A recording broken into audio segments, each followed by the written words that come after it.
It is my pleasure today to mark a milestone with the unveiling of the St. Thomas Graphics collection.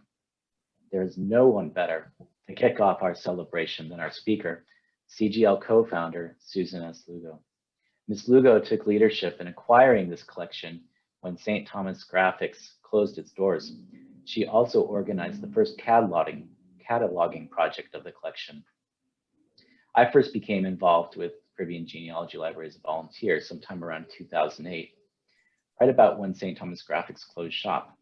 And as a volunteer librarian, I had the chance to peek inside the cardboard boxes which contained the collection and read the inventories and reports that were prepared for that cataloging project.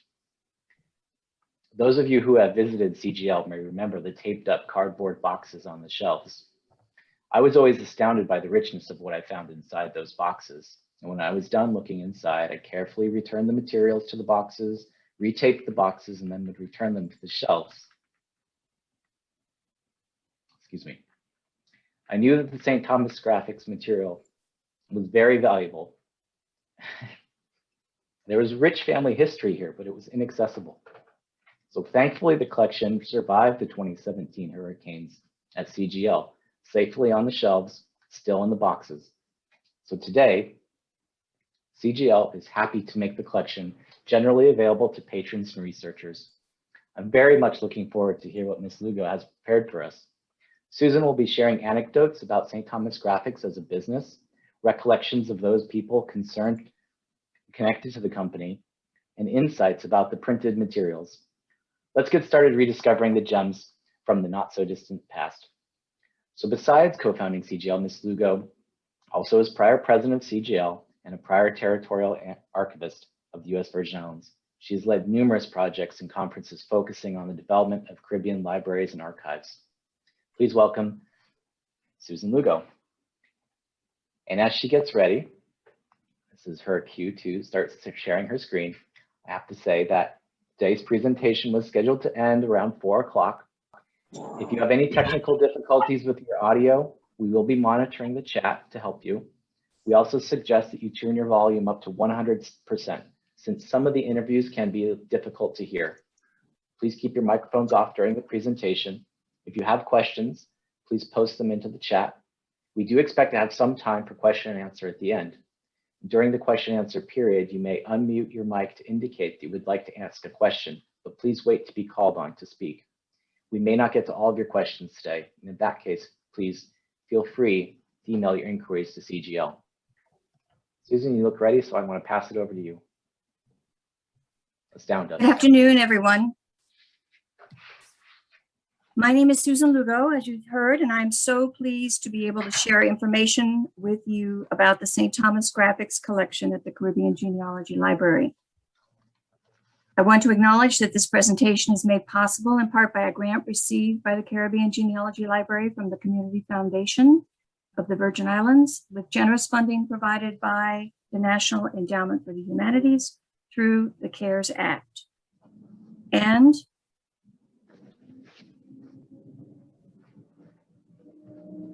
just trying to advance, one moment. Got a lot of bandwidth here.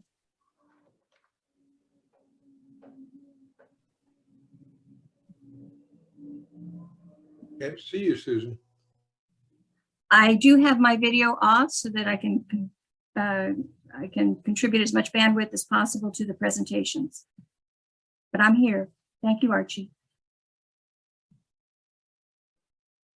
I'm going to stop sharing and go back out and share again.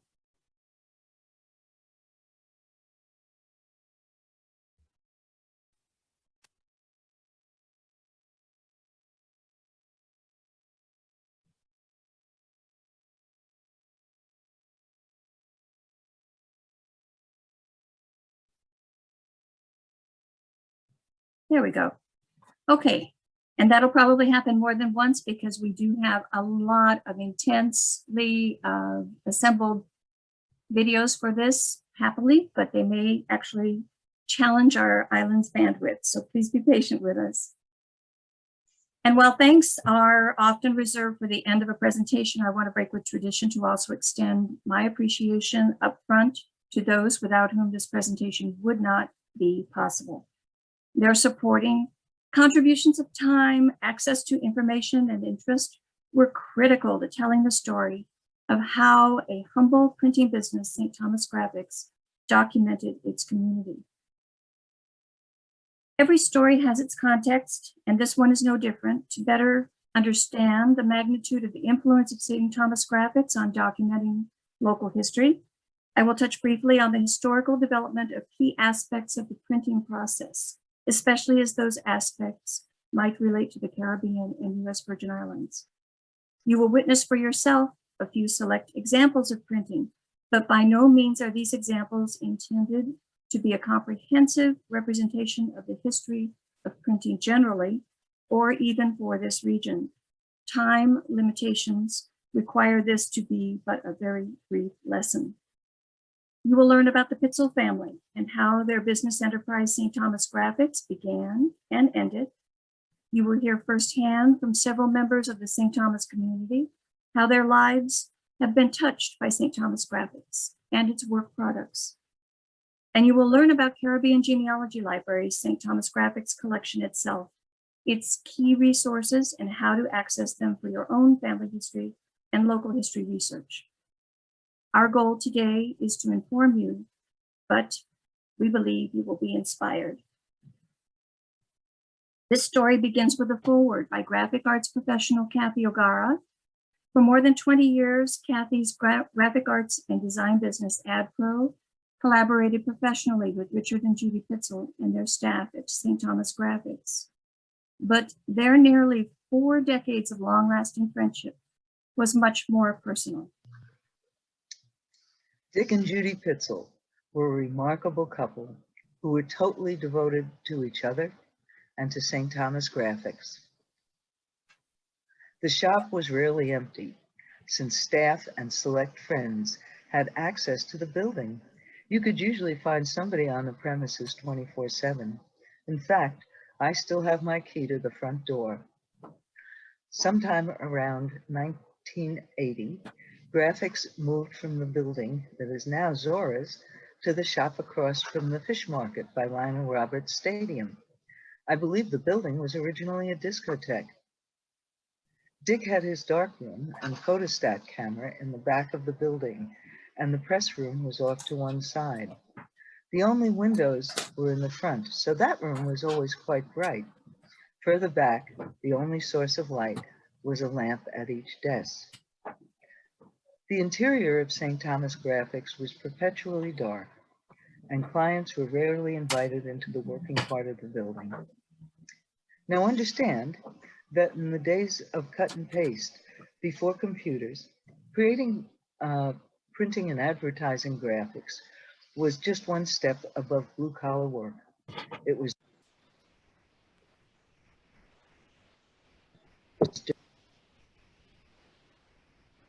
dirty, messy, and it involved working with sharp objects and toxic chemicals.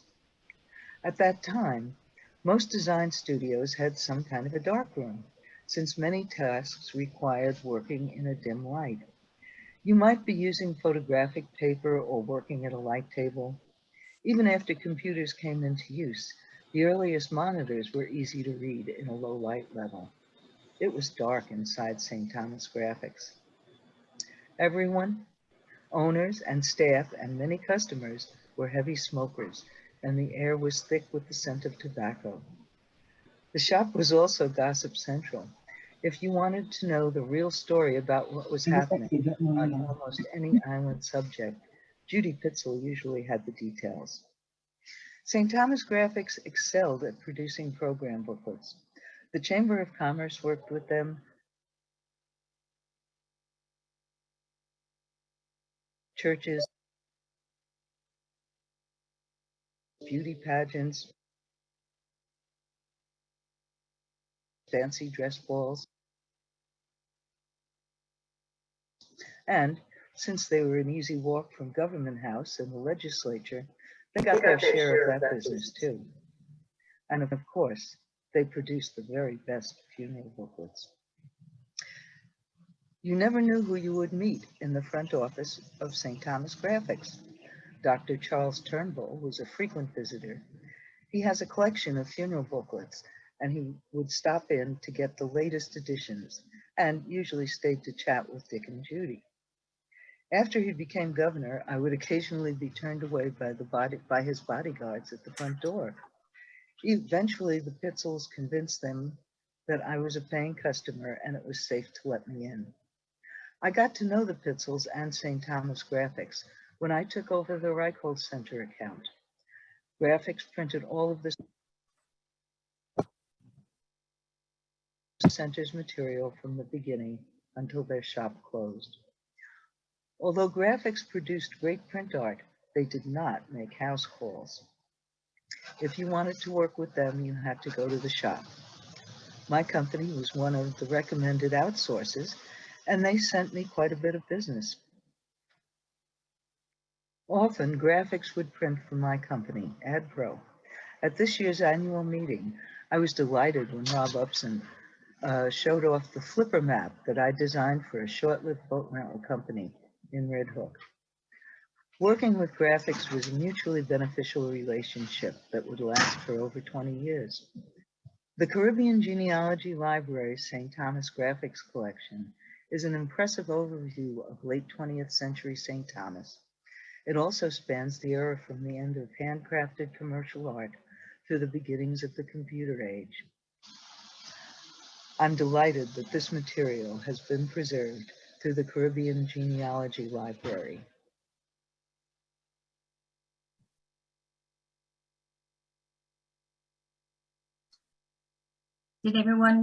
Was everyone able to hear that? It sounded great, Susan. Please continue.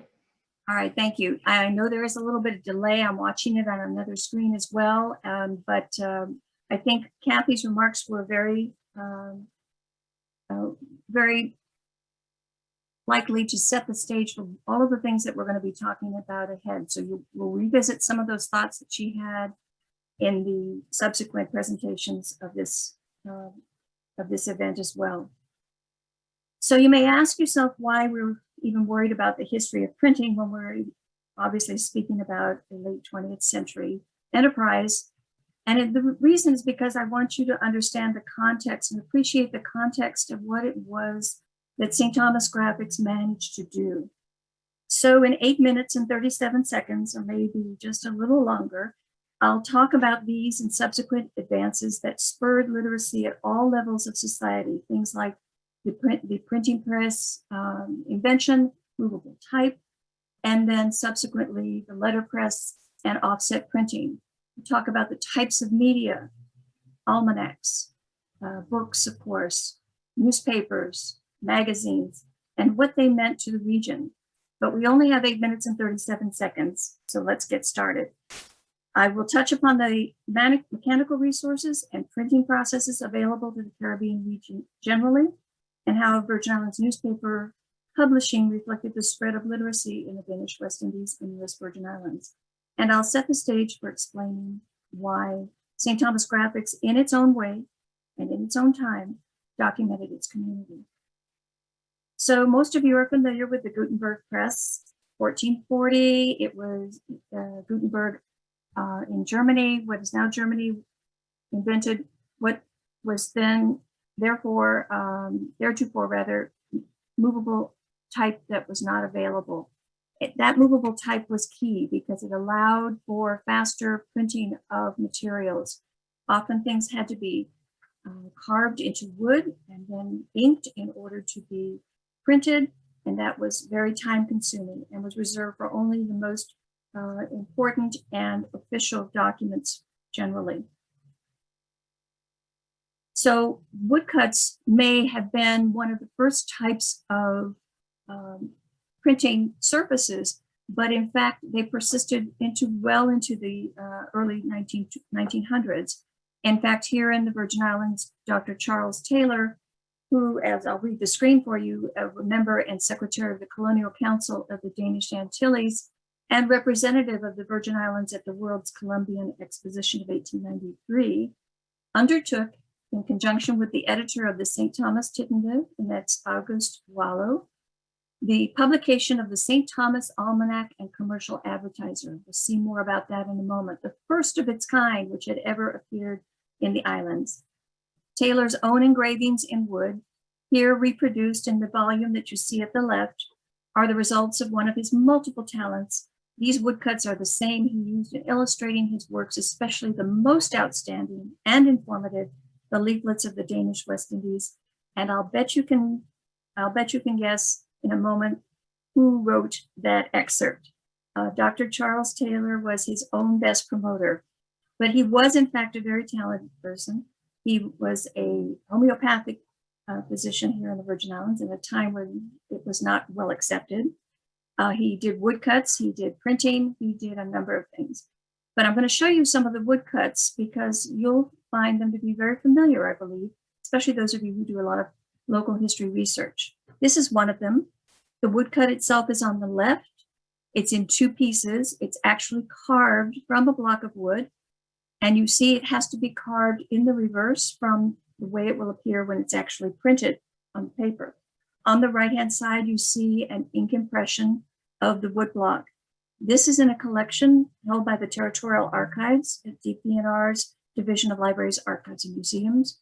We want to thank Commissioner Oriole for allowing me to go into the archives in preparation for this event in order for me to take some of these photographs. I remembered the woodcuts being there. We'll see a couple of more here. Saints Peter and Paul is an example of the fine detail that would be on this woodcut, which is barely the size of the palm of my hand. And then Dr. Taylor also, of course, did one of himself for the frontispiece of his books. And you can see on the left that it's being used with some copper plate, which leaves a very fine impression. In the middle is an ink impression that was done for one of the first runs. And on the right, you can see on the lower quality paper for the actual publication, how it appears. And that comes from his woodcuts book. This is a box. There are approximately 2 boxes full of these woodcuts in the Territorial Archives collection. It's quite a wonderful thing that we have. The letterpress that used these wooden blocks, as well as Gutenberg's original press, was something also that's persisted to this day. Many of these are still in use. They're in use because they are sturdy, because they have only necessary moving parts. They're not going to, if you keep them from becoming rusty, they will last your lifetime and more, and many of them have. In fact, on the right-hand side, you see in the 40th anniversary edition of the Daily News, they included a picture of a hand-operated Chandler and Price, that's the name of the manufacturer press, that was sitting in the art shop building on Main Street, where the Daily News was published more than 30 years before moving to its then present location on Back Street. So we're going to look at a letterpress, and we're going to watch it in operation. I'm hoping that this comes through on your end as well. Please join me. We'll just watch this for a minute or so. Keep your eye on the fingers of the press operator. This was how it was done, and this is how fingers were often lost. The paper has to go on the bed in which it's printed and be held there by clips for alignment, so that when it strikes the print plate, which you see directly in front of his hand, bounded by 2 wooden blocks on either side, that it will be perfectly positioned for the imprint.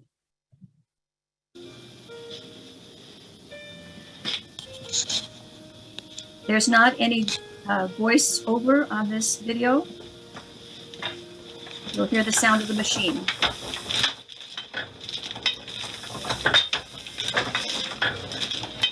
And the machine is operated with a treadle that pumps with his foot.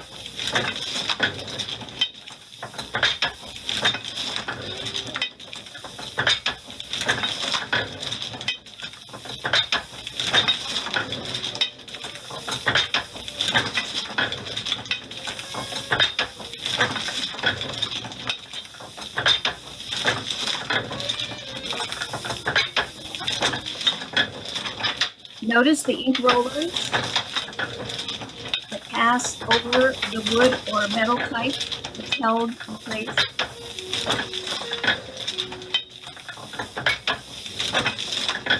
Of course, he's printing a bulletin that says hot off the press. Your screens should now be showing an almanac. This is the St. Thomas Almanac that was printed by that Auguste Wallow that we referred to earlier on the slide about Dr. Taylor.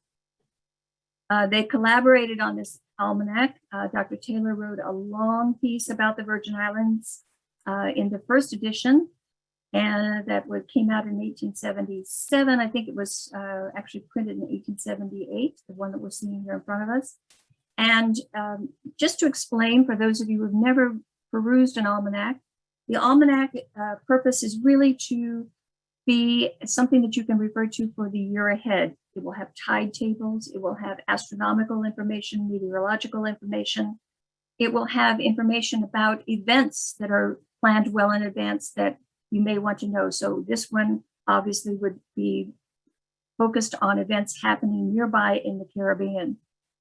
It's also full of wonderful advertisements so that you can see what advertisements, what businesses were actually in place at the time that the almanac was produced. Unfortunately, Auguste Wallow did not print this beyond 1881, but an almanac was one of the first kinds of regionally and geographically centered publications to come out in the 17th and 18th century. There is a trade journal called the American Printer, and this one is actually dated early in the 1900s, 1915, and it's celebrating its 30th year. Trade journals were another type of print product that was often the subject of work for printing establishments. And I want to go down in the script here for the introduction of this particular edition of the American Printer and just read a couple of sentences that help set the stage again for how things are developing in the printing trade. It says 30 years is not a long period in the life of the nation or even of an individual, and still less of an industry such as printing, the beginning of which dates back more than 400 years. Nevertheless, it is the period of the greatest stride in that industry. And if you go back a little bit further on, it says the typesetting machine, the rotary press, the autoplate, the automatic job press, to mention only the more prominent and marked improvements for the production of printing, have brought about a revolution, not so much in quality of work as in quantity and speed of production. And another great change is in trade journalism itself. So what the last line here really tells us what this reflects. And within what has not been quite a third of a century, has grown the great trade and technical journals in all lines of industrial activity that play such a prominent part in the commercial life of the nation. So these trade journals had a very important role to play, not only in printing, but also in advancing our nation and its industrial development. Now, magazines were also typically produced in the 1800s as a way of conveying information. But there has been a blurring of lines between magazines and newspapers, especially during that latter part of the 19th century. This is Harper's Weekly of 1898. And if you look at the headline on this particular page that's pictured, you see that it is a story about St. Thomas in the Danish West Indies.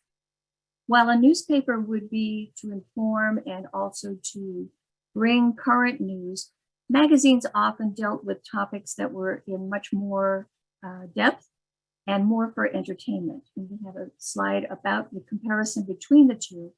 But during this time, same time period, there were a lot of newspapers in print as well. And often you look at these work products of that century and the end of the century before, you'll see that those lines are blurred as each tries to find its niche for its work product.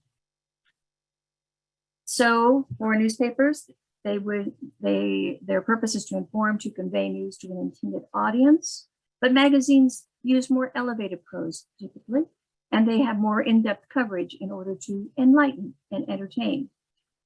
Newspaper has a masthead or a nameplate, it's often called.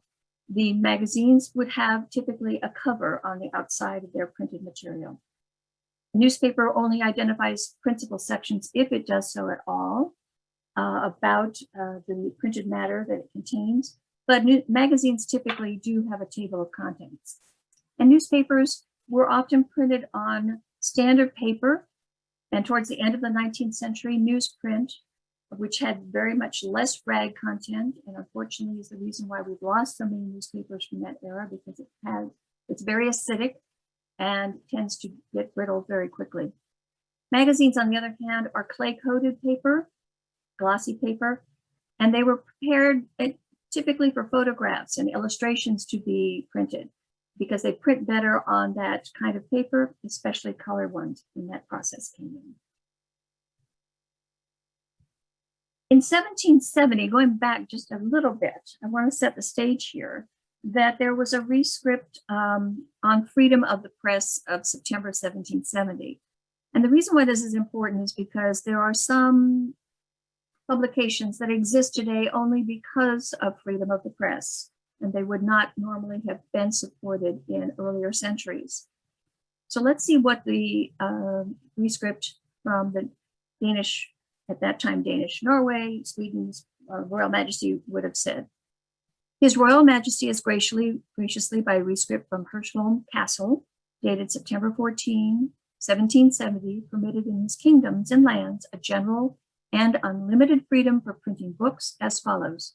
From now on, no one shall be required or obliged to submit his books or writings that he wants to print to the existing censorship or approbation.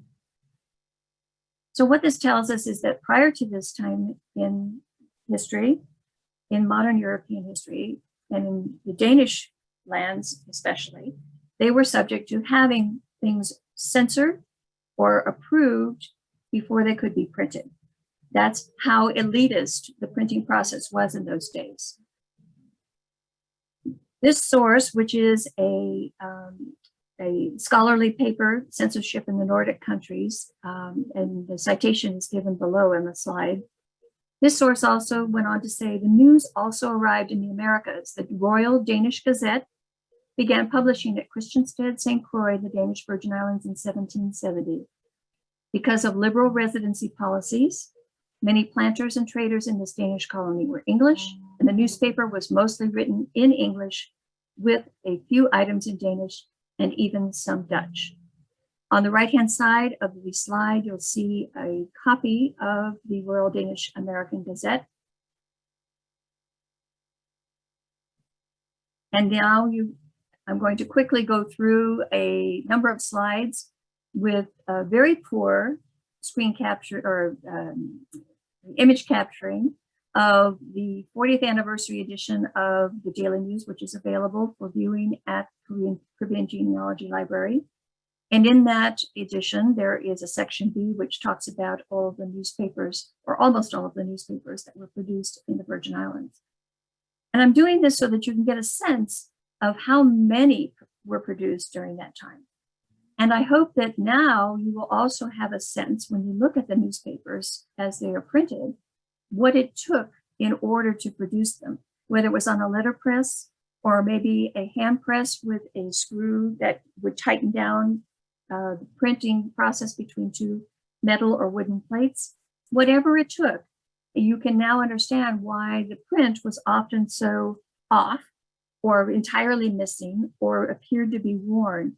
These were products that were subject to many problems of the environment.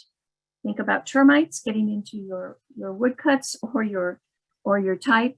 Think about the rust and environmental conditions here with our humidity working on the printing presses and no one nearby to help.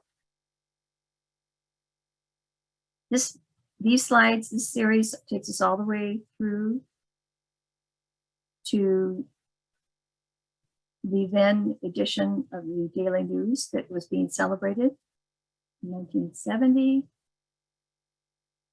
And you can see the number of newspapers, and here is a collage of several of them. What's important here is to understand that in the Virgin Islands, but also throughout the Caribbean, a newspaper sometimes played the role of an official publication. It sometimes played the role of a magazine and being more informative on a deeper scale. It was the news broadcast on CNN. That was all we had, were those newspapers sometimes. So information came to us very late, but it came to us. In order to enjoy it, however, we had to be able to read. Benjamin Franklin understood this process and the importance of it, getting the information and communication up in order to establish networks that eventually became not only networks of communication in the printing trade, but also networks for understanding our neighboring countries, for taking advantages of lucrative trade agreements. All of this was something that could start to be built from the printing process. So Benjamin Franklin actually sent some of his printers. He himself had apprenticed at a young age and had kept in the printing business to Barbados and to Antigua to begin printing there. But I want to highlight the information on the screen in yellow, because this is part of the evidence that we have about the importance of printing in the development of our region. The decision to make partners of apprentices and journeymen was something that Franklin also supported through additional capital and materials for people to set up shop. These materials were not available locally. And this signaled a movement away from the reliance on political and social elites who had helped support the press in order to control a means of articulating and generating support for their views. The fact that a segment of the laboring class assumed control of American mass communication presaged an increase in political activity among the lower classes. The printing activities of Franklin and his cohorts indicate the significance of loosely formed but influential networks among printers. And these structures enlarged the scope of the early American printing trade. I will add the Caribbean trade as well, aided in the dissemination of information and opinion, and impressed the significance of journalism upon the collective consciousness of early America. And all of you know the story of the Hamilton Jackson in the Virgin Islands, who traveled to Denmark in order to obtain permission to establish his own printery and newspaper. He returned, he had a print press, and this evidence of his trip is something that I ran across on Ancestry, showing his passport application in 1922, which is the picture you see here in front of him. Because citizenship was at that time still an issue for Virgin Islanders soon or not so soon after the transfer, he had to make an application as a native citizen, even though there was some issue about the standing of the Danish West Indian citizens.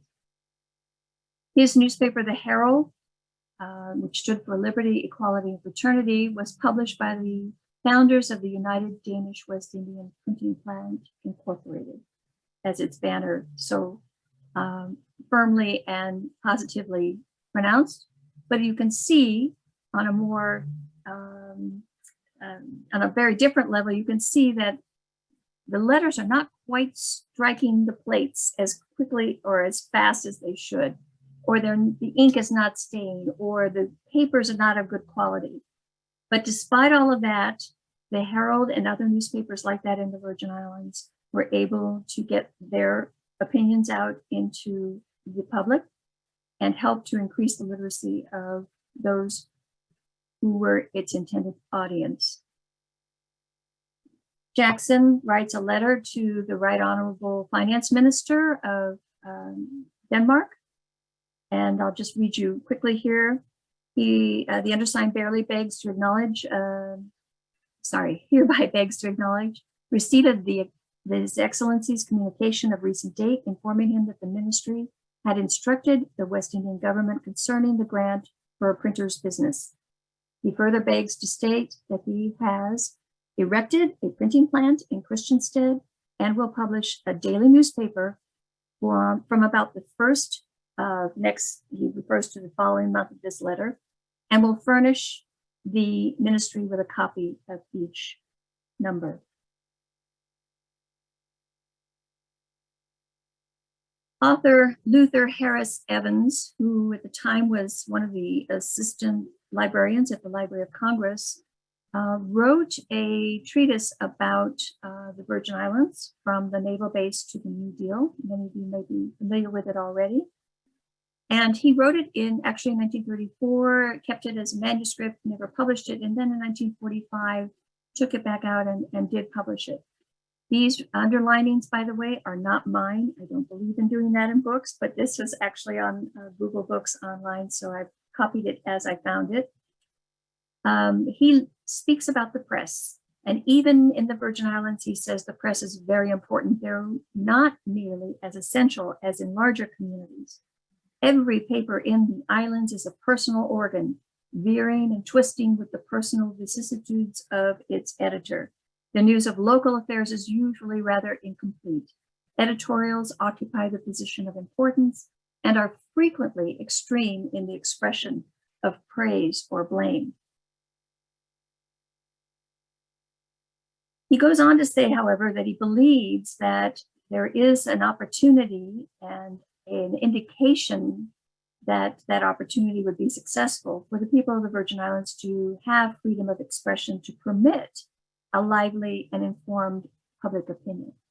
He does criticize, however, those instances where public opinion is simply not based on fact and is exasperatingly untrue.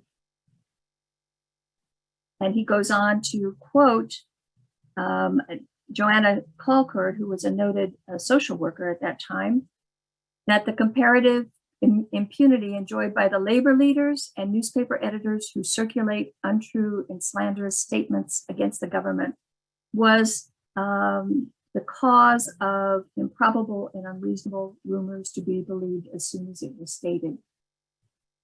And we might take some lessons from this during our time as well.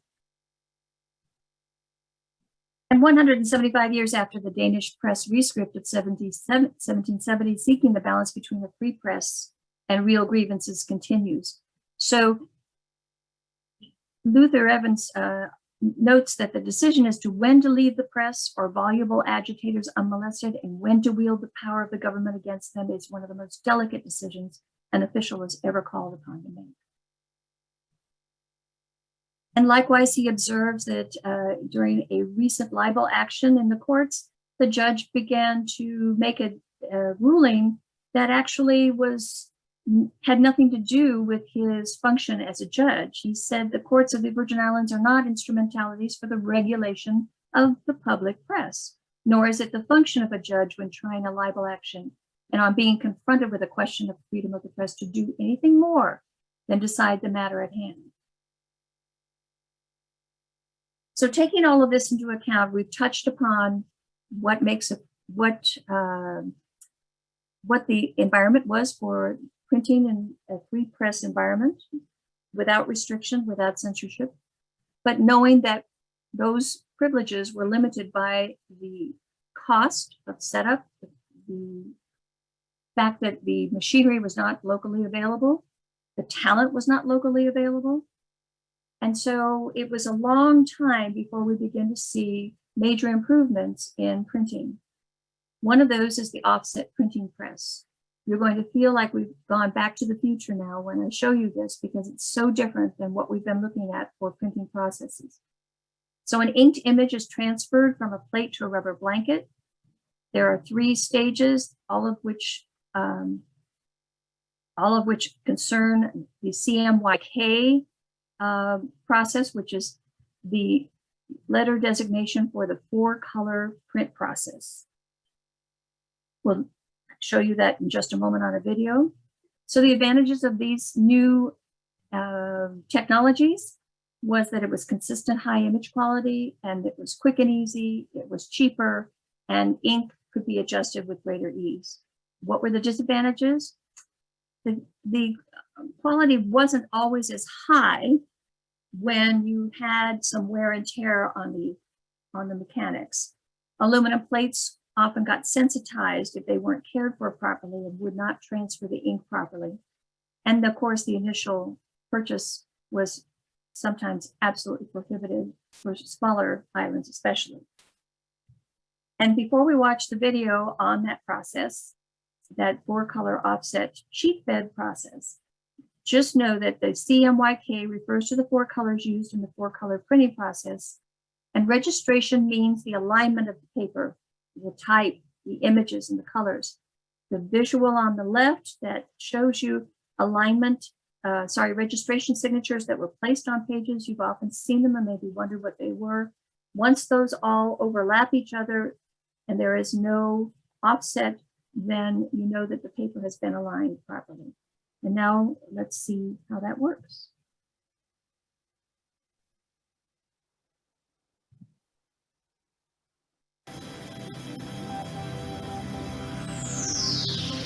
A sheet-fed offset press consists of 4 main sections: the feeder and lay system, the printing units, the delivery system, and the control station.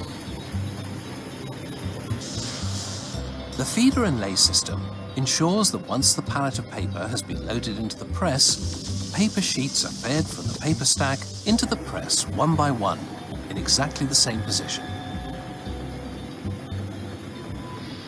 The printing units each print a single color on only one side of the paper. This press has 10 print units.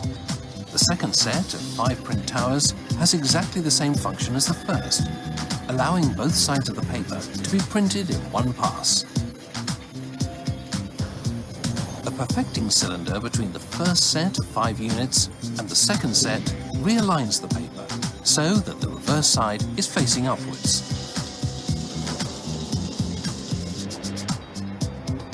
After they have passed through the print units, the delivery system stacks the printed sheets on the delivery board. During the print run, the press operator takes sample sheets from the press and checks them at the control station.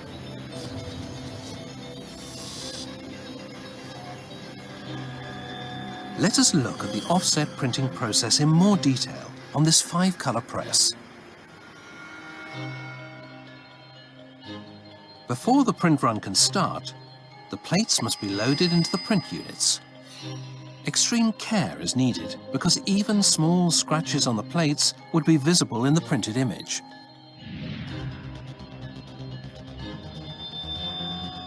All the color separation plates must be in accurate register with each other. And every plate has register holes to locate it precisely on both the plate setter and now on the printing press.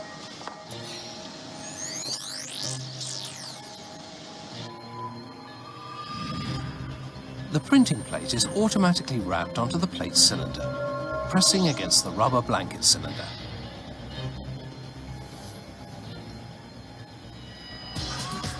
The print units in the press are supplied with ink via a piped distribution system from a central ink reservoir. Modern vegetable oil-based printing inks are environmentally sustainable and contain only biological solvents, rather than the mineral oils found in traditional inks.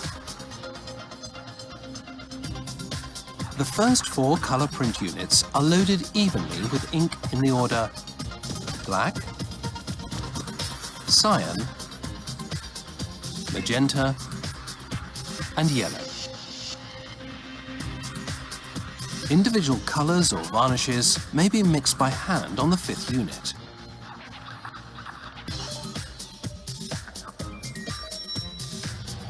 Certain areas of the artwork have more intense color than others, and the press software has determined that more or less ink must be supplied to each duct across the ink rollers.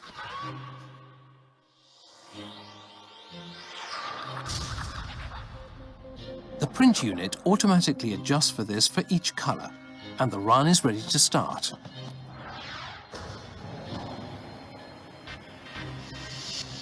The pallet of paper is loaded into the press and carefully aligned with the feeder system.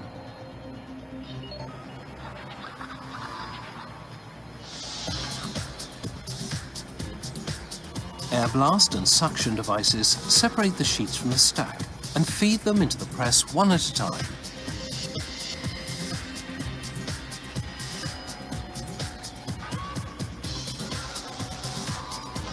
Double sheet detectors measure sheet thickness, stopping the paper feed to avoid a paper jam if two sheets stick together.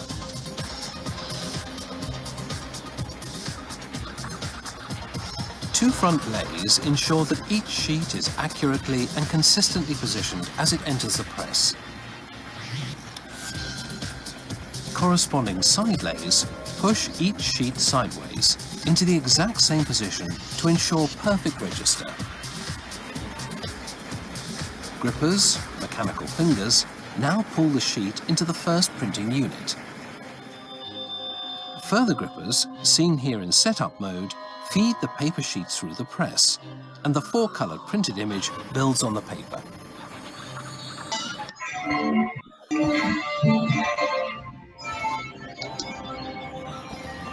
Finally, the gripper system pulls the sheets into the delivery section and stacks them.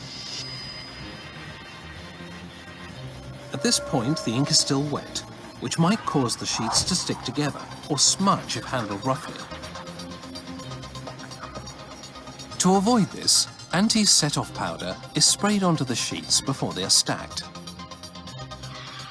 Specially formulated rapid set inks and papers use less anti-set-off powder and allow the sheets to be handled and finished straight off the press. While the first sheets are being printed, an automatic scanner checks the registration and color saturation.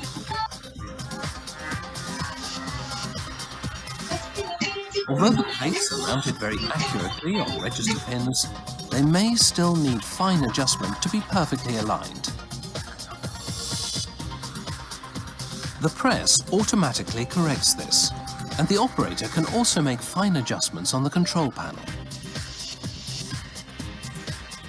The press operator takes samples to confirm correct color and register throughout the run.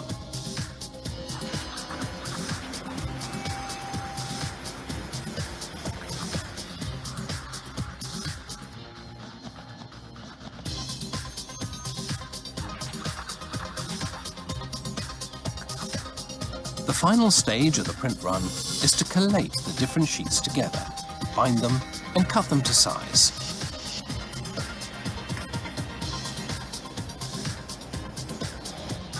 Sheet paper is supplied to the printer in standard sizes, and if necessary, a guillotine is used to cut the printed sheets to the customer's required dimensions.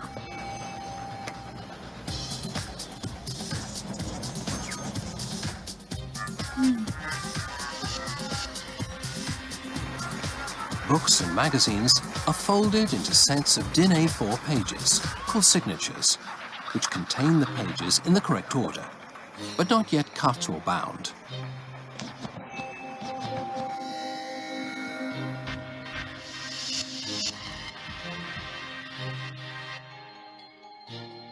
The stitcher gatherer assembles the different signatures in the right page sequence, together with a cover sheet. Each assembled set of pages is then stitched or stapled together and cut to the final size to create the finished publication.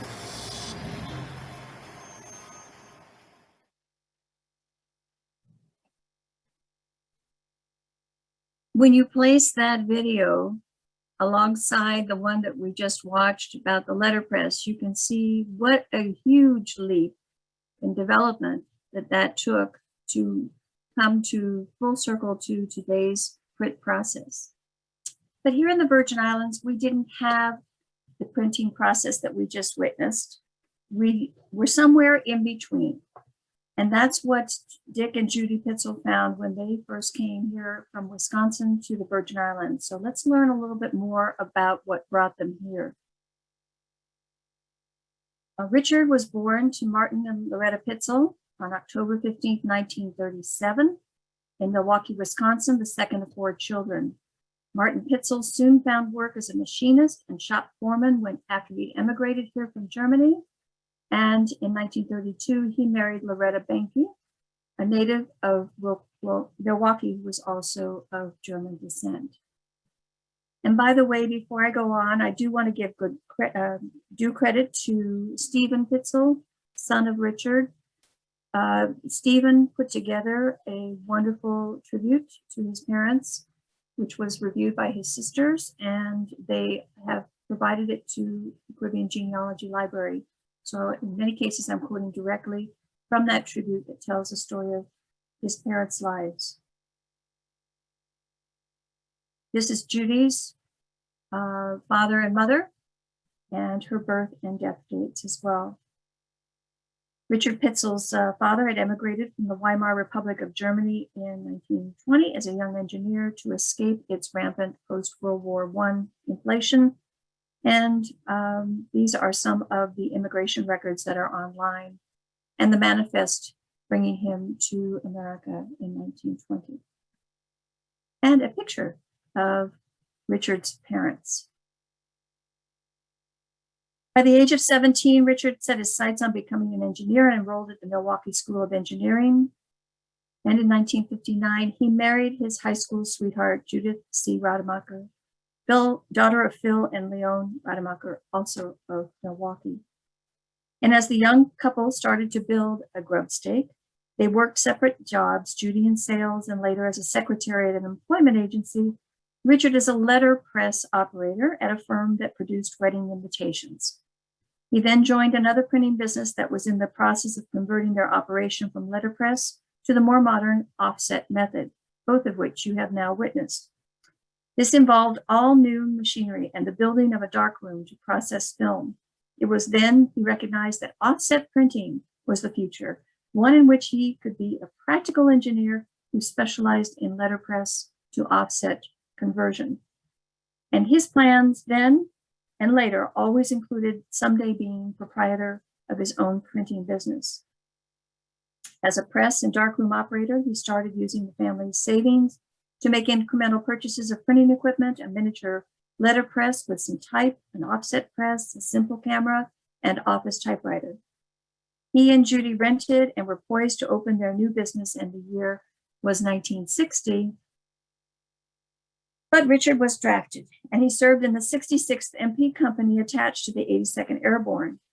His company was not called to duty in Vietnam, but it was part of the historic U.S. Army operation to ensure the peaceful attendance and continued safety of James Meredith, the first African American to successfully enroll at the University of Mississippi in Oxford, Mississippi. So returning to Wisconsin after his honorable discharge in late 1963, Dick and Judy decided to move to New York City to try their fortunes, and Richard's printing ambitions were not fulfilled in the highly unionized print shops there. So they returned to Wisconsin in 1964, where Stephen, their son, was born. And from 1964 to 1970, Richard remained immersed in the printing industry there, working at a newspaper plant. He was instrumental in managing the plant's conversion from letterpress traditions to the newer offset printing technology, even further increasing his skills and value as an employee. And then along came on January 18, 1970. It was a very cold day, as you can see from the weather report on the screen, and the snow was piled high, and the Sunday paper was waiting. And so as he's reading the Milwaukee Journal, there was a UPI wire story that had been published in papers across the country. And it said that there was too much prosperity causing problems in the Virgin Islands. Melvin H. Evans, last appointed and soon to be first elected governor of the U.S. Virgin Islands, was describing the territory's rise in popularity with American tourists and its struggle to retain cultural identity. Yet his message of optimism for the future was straightforward, and the friendly invitation, it was clear. The Pitzls had been considering a move to some warmer place, perhaps Hawaii or Guam, and the USVI suddenly appeared on the horizon, and it was no contest. Richard would later quip good-naturedly. This article says, if you're any kind of a person who wants to work, no matter what your skill or education, Melvin Evans can guarantee you 2 jobs or more. And Richard said, Mel Evans promised me 2 jobs. He didn't say I would need them both.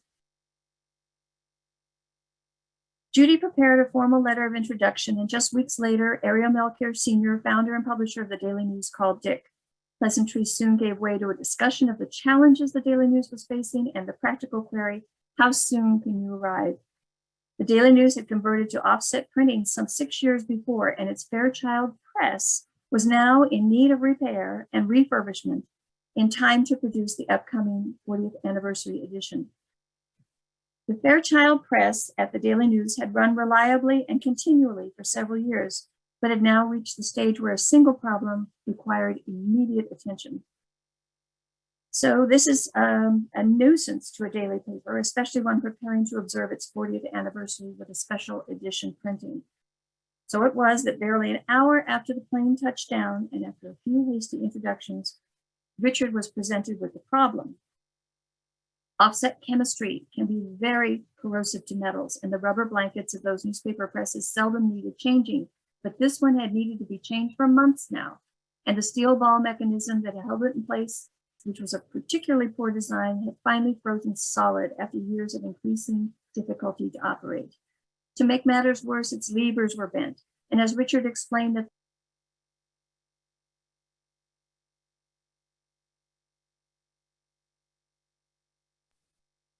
sorry, 300-pound cylinder out of the press, take it to a machine shop to hydraulically push the bale out, straighten the levers, clean everything, and reinsert it.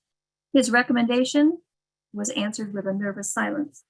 And when he pointed out the cause of the problem was poor design, and he suggested that longer and stouter bars could be welded on to ensure that the levers would not bend again, senior operator Ernest Gerard smiled and nodded vigorously.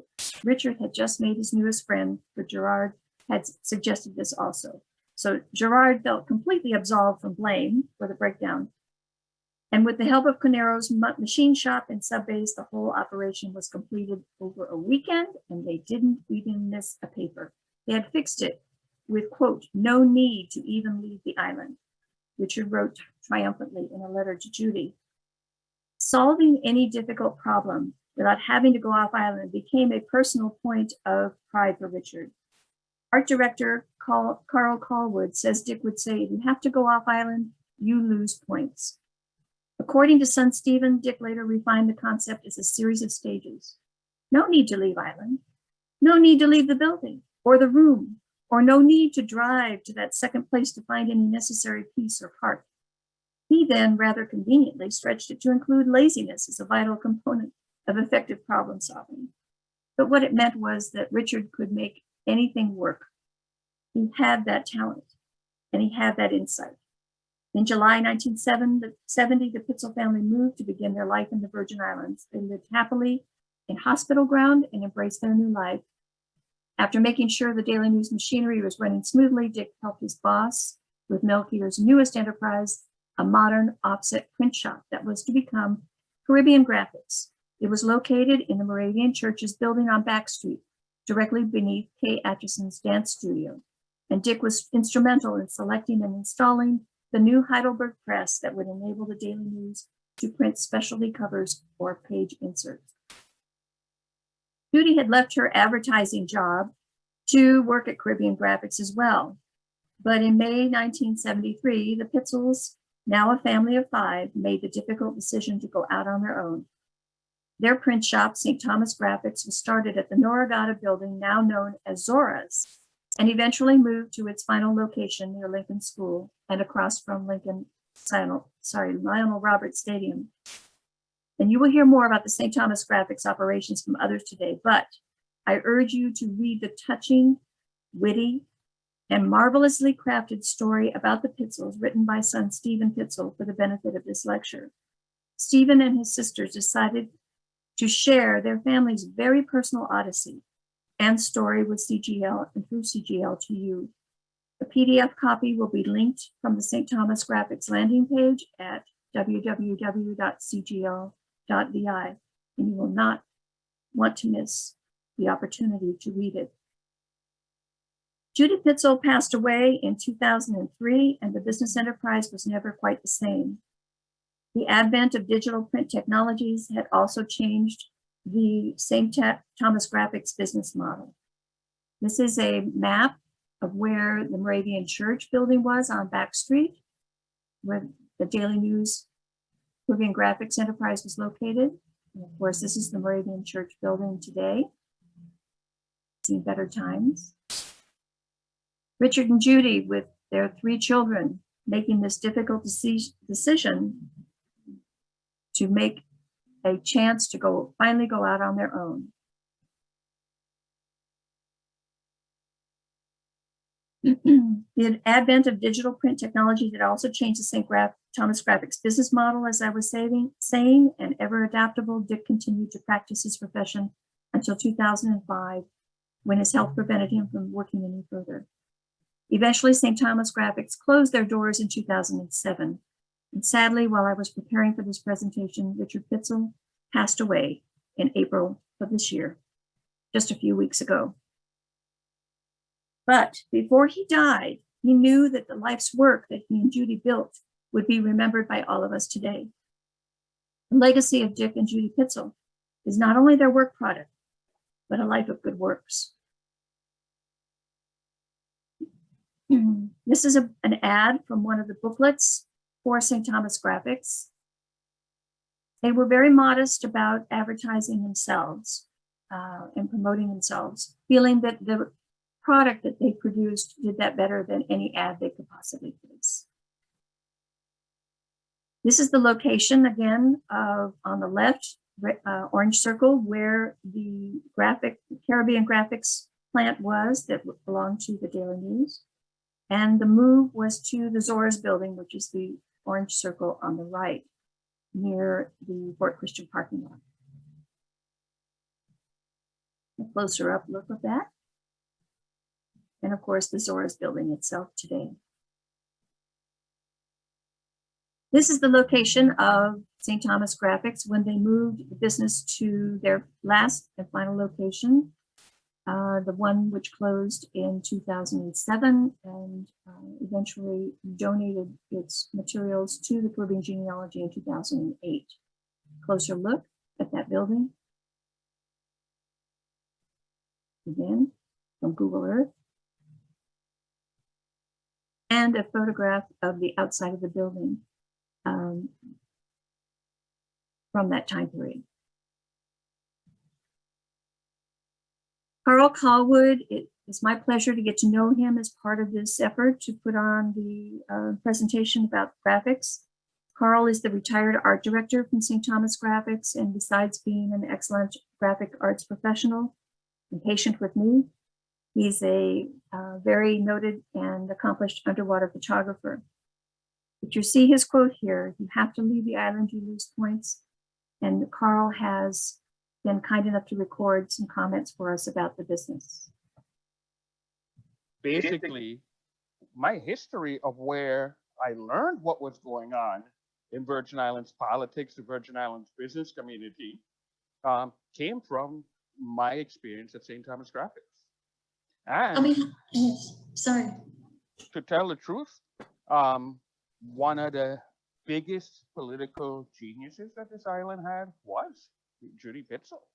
She had a way of seeing through certain things, of being able to phrase things and communicate things, and that's probably one of the reasons why most politicians, most of the successful politicians, were coming to St. Thomas Graphics to get their printing done, their brochures done, and everything else. They would sit down there with her for hours into the night, going over their brochures and everything else. She'd be making little editorial changes, saying, no, think about what was happening in Bavoni these past couple of years. Do you really want to take that stance on this issue? What if we soften all these other side of things? And it's like, I used to be in there up into the middle of the night too, because there was a lot of overtime work. All this stuff was being done by hand. Okay, think of you have one little printer on your desk right now and a mouse and you go click.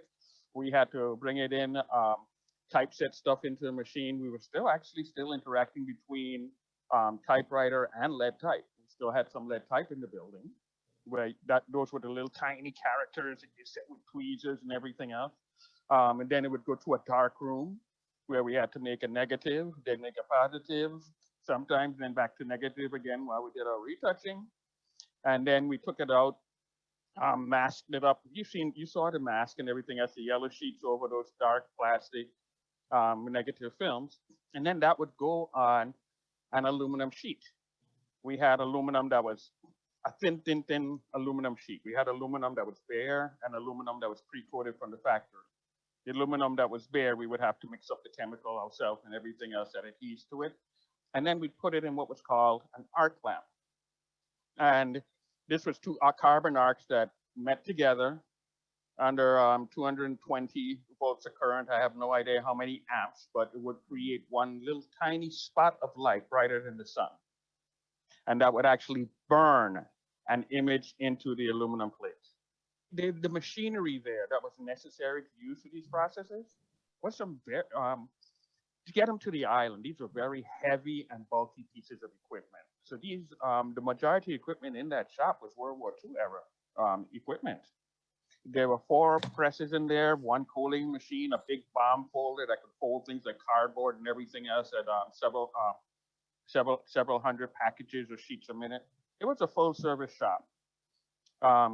And so, yeah, all of that, which you do on your machine, you pull up your clip art and everything else out of your little program. 2 minutes later, you're running off your wedding invites. Yes, that's what it took. And when we told you, okay, it's going to take 2 weeks to print, we meant it was going to take 2 weeks to print.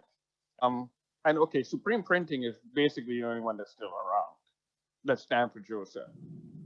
Okay, and St. Thomas Graphics had such a relationship with those other print shops because Dick went to school to be an engineer. Okay, and we're on St. Thomas in the middle of the sea.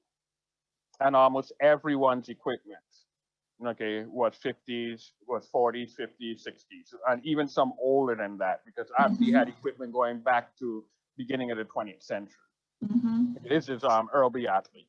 Yeah, I'd already said his full name before. So yeah, he had stuff going back to then. Melchior had other presses, and basically between Otley, Melchior, Jackson, most of the local print shops on the island were people who trained and learned under those 3 giants.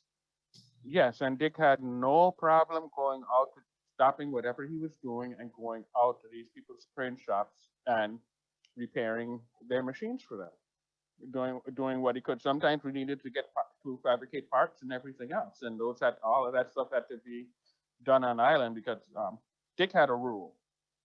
Okay, if you have to leave the island, you lose points. You don't bring anything on the island that you either can't get parts for or that you can't manufacture yourself.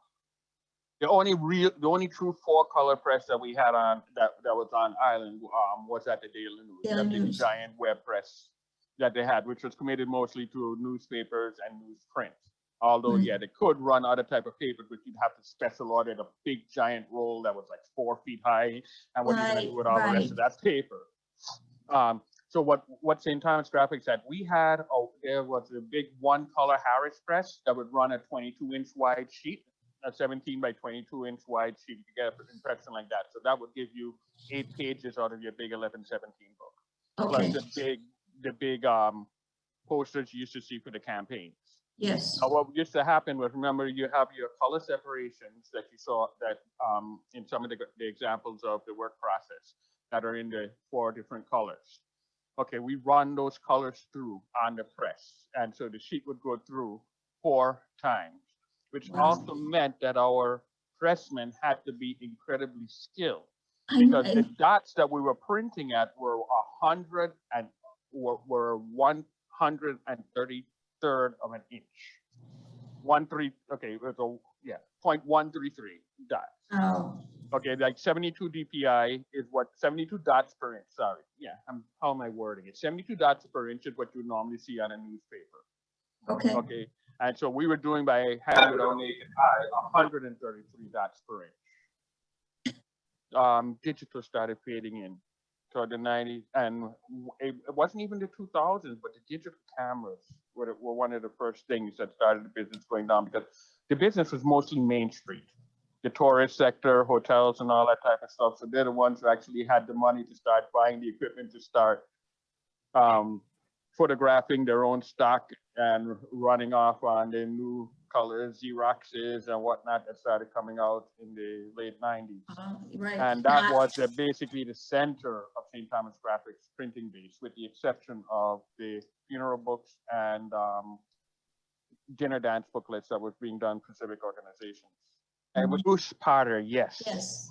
He would come into St. Thomas Graphics because they had the contract to do the assessments all around the island to determine best practical uses, they determined the area of particular concern, areas for preservation and restoration, what areas should be in the territorial park and everything else. Extensive work done on just about every ecosystem that you knew of on St. Thomas, St. John, and St. Croix.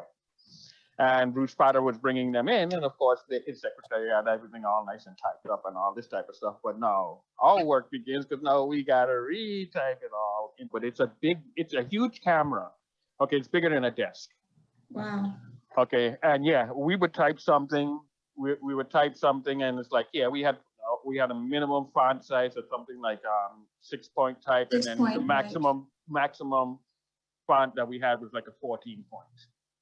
Okay, that we could type with. So now you have somebody who needs a headline, and it's like, okay, and we need it done fast, because we also had other methods of doing type, like we had rub off type and everything else, and sometimes we'd even do the type by hand, calligraphy. Wow. Wow. But yeah, so what would happen now is you take this image, the type, put it in the camera, and pull the big, people would look at it, the accordion, the bellows cameras. They had a big bellows, so you'd stretch the whole thing apart depending on how big or small, whether you want it large or reduced. And so, yeah, we could take that little tiny letter and essentially make it as big as you want. If you want as tall as a 10-story building, we could do that by basically taking a picture of sections of the letter enlarged and printing them out on paper and stacking them up. As a matter of fact, that's where the first big giant political poster came from. There was a giant poster that was like 16 feet tall by 8 foot wide. That was of Celestino White. Is that Yeah, I did it right there in that camera with film. Just kept enlarging and piecing together, and then put it down on 4 sheets of plyboard, 4x8 plyboard. And where did you display that? We had an original display somewhere in Sugar Estate, and the Daily News complained about it, so he moved it and put it at the entrance of the Daily News, down the road going into the Daily News, and that's where it stayed for the remainder of the campaign.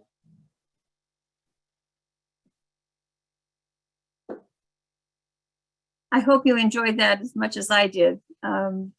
Those kinds of first person's accounts are what enrich our memories over and over again. And Dick and Judy were the kind of couple that engaged with their community. And so there are many instances where people came forward wanting to say something about that. They not only provided opportunities for several of our young people in the community, but they set the standards for professionalism and served as an example for them. These are just some of the after school visits by the kids from All Saints that their children went to school with, and others in the neighborhood who would come by to look for a part-time job to supplement their income. Judy took great pains to explain the booklet production process and other photographic processes that the St. Thomas Graphics did to all of their children. They were all involved in the business at some point or another, often helping with late night runs when those became a deadline that they had to meet. And Carl goes on to talk about this and about how Judy was so intent on making sure that everybody, regardless of who they were or what station in life they may come from, everybody deserves to have their job be a good job? I walked in there right out of high school. Is that right? No Yes. previous internship. Judy ran into my father, who he had the Carnival Village and a lot of interaction with the Carnival Committee. He always took his work to St. Thomas Graphics. And then so years later now, he's talking to Judy, and Judy needs a file clerk. Okay, I'm buzzing about, you know how a kid is after high school and he wasn't paying enough attention to go to college. That was What year? What year is this, Carl? 1982. Okay. Okay, so it's like, yeah, my father's like, okay, he went and found me something. But this is even before I graduated.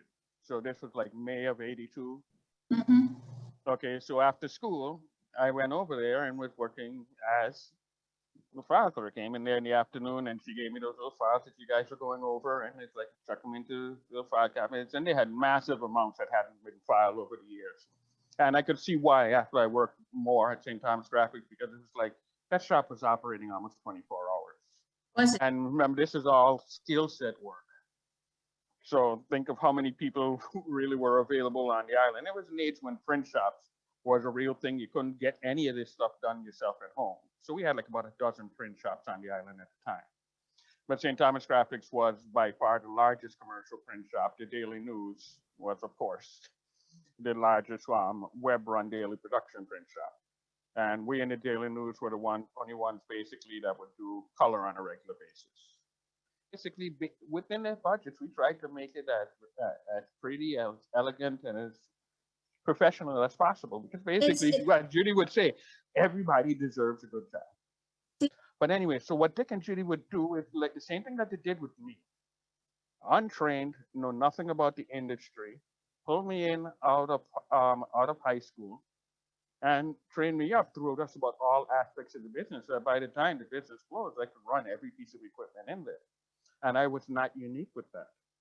Okay, there were a lot of kids who were in high school coming up and would pass by there looking for a part-time job.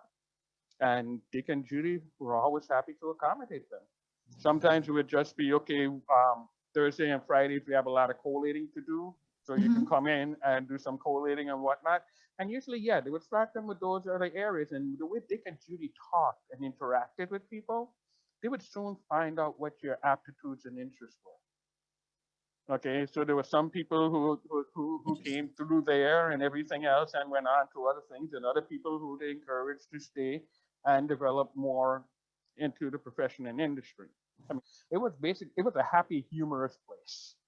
They could find a way to turn anything into something funny or a joke. And you would see it on the walls of graphics. The walls of graphics, every time you would think of a funny or witty saying or something, it would get taped to a wall in graphics. And we had it's a narrow hallway, and I had to take the picture inside the narrow hallway. So I had to sometimes go at an angle or anything else. And so some of the lettering and everything else is not as legible as you would like it to be, but it's an example, and it will show you just how many people St. Thomas Graphics affected over the years. Whenever an employee, whenever a person spent a certain amount of time at St. Thomas Graphics, Dick or Judy would walk them into the hallway, stand them against the wall, and put a piece of red tape at the top of their head, and then write in a marker their name. And then like a year later, do it again. And again, because remember, some of these people that started from when they were in high school. And so we actually have a wall there with height markings and names, and that's basically like I said, it was like a family. You know how a parent will have the mark on the door through their height of the kid every year? That's what they were doing with the employees and writing down, and then we would compare who grew higher or lesser, was taller or shorter or whatever. Truthfully, Dick and Judy were second parents to a lot of youth on this island, a lot of youth. The years have been good to me. I was fortunate to run across St. Thomas Graphics. They gave a wayward, a kid who probably would have just spiraled down a trade and a profession. Okay, because basically from Senator White's office, I ended up in the White. I ended up with meetings in the White House and meetings with two presidents, leaders of the Senate and all that type of stuff, and all through all that type of stuff. The little background I got from St. Thomas Graphics. Graphics, yeah. And Judy had this big passion about neutrality and learning where to apply neutrality, even if you have a biased position. In other words, listen to everybody, because everybody is a human just like you and has the same basic wants, needs, and desires. Okay, some of them are evil and criminal. You got to watch out for that. But for the most part, generally in dealing with politics and negotiations, that's where it is. Find out what they need, know what you need, Yes. and figure out how you can provide what they have that you need.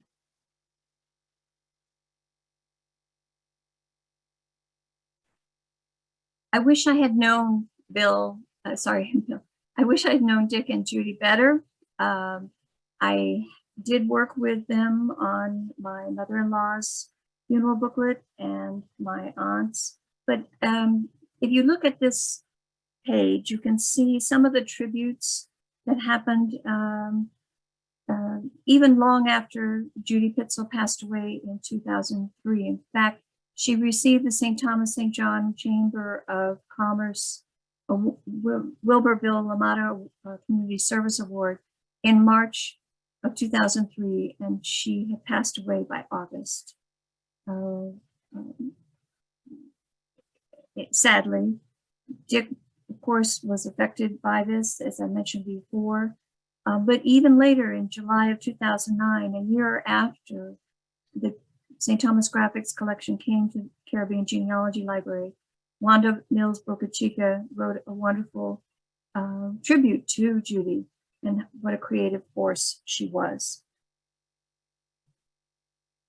Here is a picture of Dick leaving St. Thomas Graphics for the last time in 2005. His health deteriorated after Judy's passing, and it was just too much.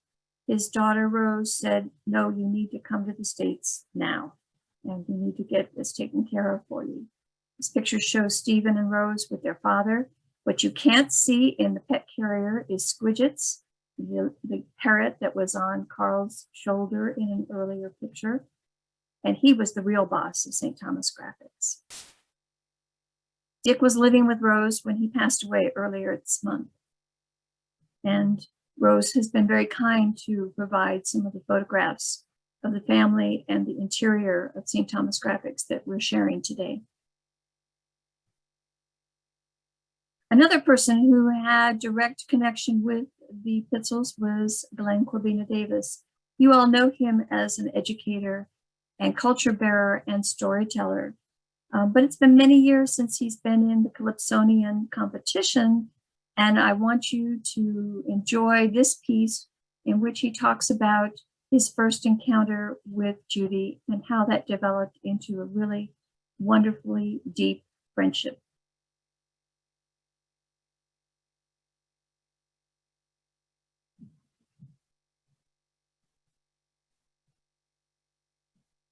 As a Calypsonian, I had won 3 crowns in 1976. I went on in that same 1976 to the first runner-up in the International Calypso competition. I decided shortly after that we needed to start organizing Calypso tents because there were so many Calypsonians in the competitions. So we wanted to establish something like an elimination tent. So we, eventually organized the Sanctum of Wisdom and Fun. And that was my Calypso tent. It was probably the second Calypso tent at the time because Lord Superior, I think, had done one before. And with that, a few years later, Kenneth Lord Blake went on to win the International Calypso competition. And from my earliest childhood, my mother always encouraged me to save books and papers and things about myself and about the family and others. And when Blake won the Calypso competition, we had just organized the Resident Artists, Inc. For the local Calypsonians. So I figured, well, let us put together a tribute to him, which we did at Sapphire Beach. And everyone had to do their comments in song, with the exception of Bill LaMotta, who was the keynote speaker. And even in introducing everyone, I was the MC, I had to introduce them in songs as well. Well, that booklet in 1979 was very important to me. And I went to St. Thomas Graphics to get to see if they would be willing to help me organize and print the booklet.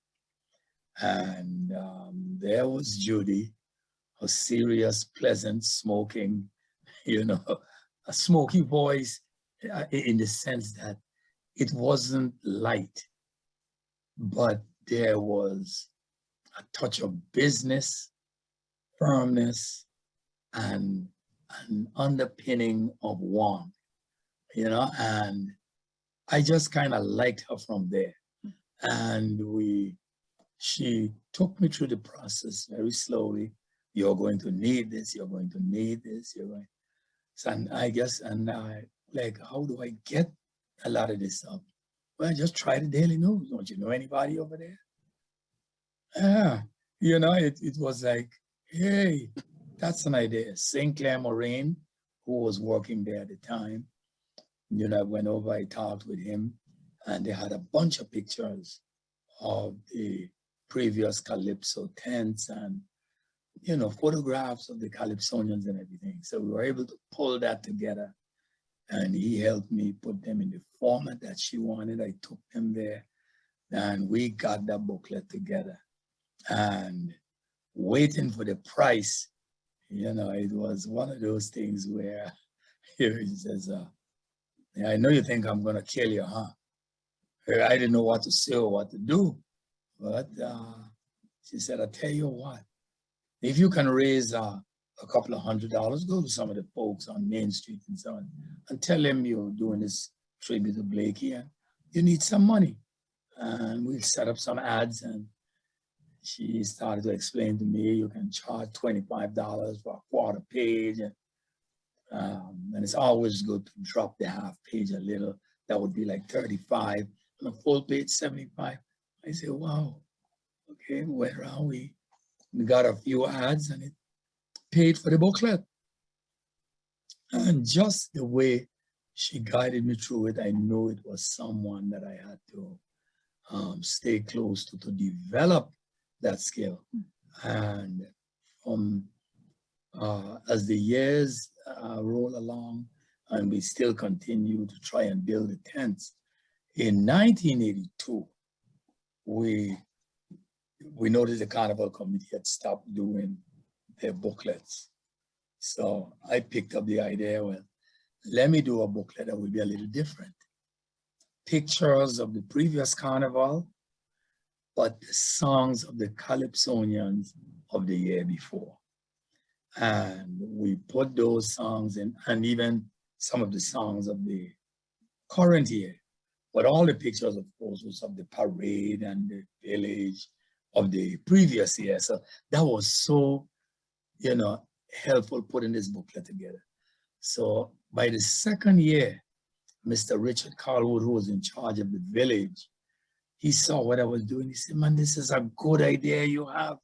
He said, you don't have to worry about it. Bring them in here and sell them, which was a great idea. So we started to sell them. People were buying them, so we were able to turn the money over into an account that we had to try to help the Calypsonians, you know, as we moved along, help to build the tents and various things, because now other Calypsonians were developing their own Calypso tents. So, but you know, she tell us, you need to get about 400 or 500, and it was a task, as nobody else wanted to sell. It was just me, but just her being such an encouraging force, she became really a delight of my life when it came to the whole idea of publishing. And it was from there I realized, like, hey, I'm like an anthologist, so I not only was collecting the songs for the booklet, but some people needed help with collecting things with poetry and stuff. And I would help them along doing those kind of things as well. And there was Judy again, ready to help me get it together. And a lot of it at no cost. And by 1986, of course, the Carnival Committee decided to bring back the booklets. So we stopped doing what we were doing. We tried to encourage the committee. We'll use the guy's song, put them in the books every year. But, it was hard to get them to appreciate the value of something like that. So they never did. But Judy, one day, it was in I took a booklet of the tribute to Blakey down to the library, right there by Fish Wharf. And I asked June Lindquist if she would like this. I said, sure.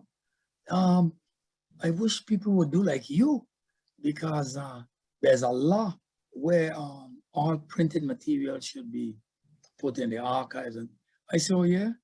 Well, guess what? I have hundreds of funeral booklet, testimonial booklets at home. And I would be glad to donate them to the library, because I'm wondering, with, my holding on to them, this way, the whole community could see what I have. So from 1979, being encouraged by June Lindquist, I started with my collection, donating it to the library. Well, guess what I did? Went straight over to Judy. I said, Judy, do you or anybody donate an extra copy of what you have here to the library? Said, well, I would like to, but I just don't have the time to take the stuff down. You want to take them? Just like that. And she must have had about 200 to 300 booklets, leaflets, brochures. And I'm talking about funeral booklets, testimonial booklets, even books that people had written. And I would, as it was quite a trot for me, so I would take 50, and I would walk from there straight down to the library and give them to June. And she was so happy to receive this stuff. And she said, imagine St. Thomas Graphics is the only place that does this. That's what June said, when when I started bringing the things in. And I tried to contact other printers and stuff like that. Then eventually I started going to Supreme Printing, and then they started saving, and they would always have a box for me to come and pick up as well. And so Judy helped to inspire that kind of work with me. And since 1979, I have not missed a month taking stuff to the public library. I learned from Edgar Lake. When Edgar Lake said to me one time, he said, one of the mistakes we tend to make is trying to keep everything in one place. But if you spread the material out, everything can't be destroyed. If there's a fire or some terrible accident, you will have some things preserved somewhere else. And, he has really been one of the wonderful inspirations, for me as well. But Judy has been really the person that really helped to prod me along with wanting to write. And as a matter of fact, one day we sat, in one of those times when I had a few minutes, she got a little pensive. And then she said, Kwabena, you and I need to write a real book on Virgin Islands heroes. No bunch of silly adjectives. She said we'll put the person's name and just the facts about them, what we actually know about people, and not all of that. And I said superfluous. Yeah, nonsense. I mean, you know, and regrettably, when I did find some time to ask, you know, about us pulling together this thing, it just, I think our health had started to, you know, deteriorate. And regrettably, we never got to it. And that would have been one monument to someone who proved to be a Virgin Islander at its best, because like I always tell people, the accident of birth have nothing to do with being what you are. And I mean a Virgin Islander. You know, you must have that sense of place.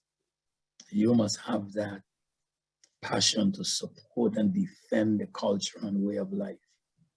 You must be ready to invest in that place and speak up for that place. That was Judy.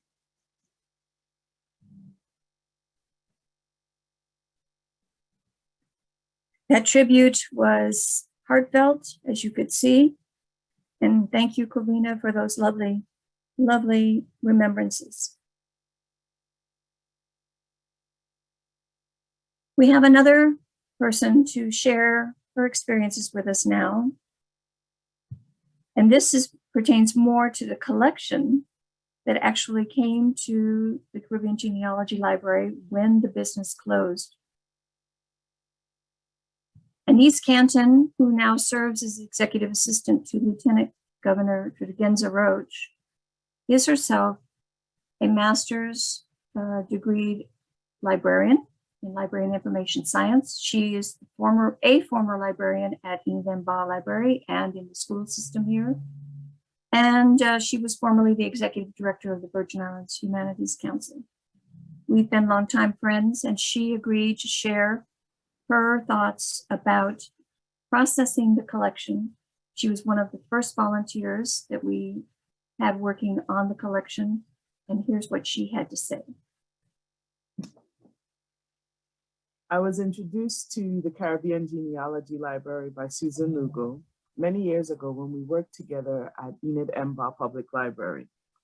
During that time, I was still a candidate in the University of Pittsburgh's MLIS program and needed some field experiences. Susan and the Caribbean Genealogy Library had recently received the St. Thomas Graphics collection from Stephen Pitzl, who coincidentally was a friend of mine, having worked together at the Ryco Center for the Arts. Initially, there was some discussion between the volunteers regarding why we were taking in a business collection that would normally not be a part of the Caribbean Genealogy Library's mission or aligned with their mission or vision. The collection, however, was an established graphics collection that reflected the history of the Virgin Islands through booklets, pamphlets, funeral booklets, etc.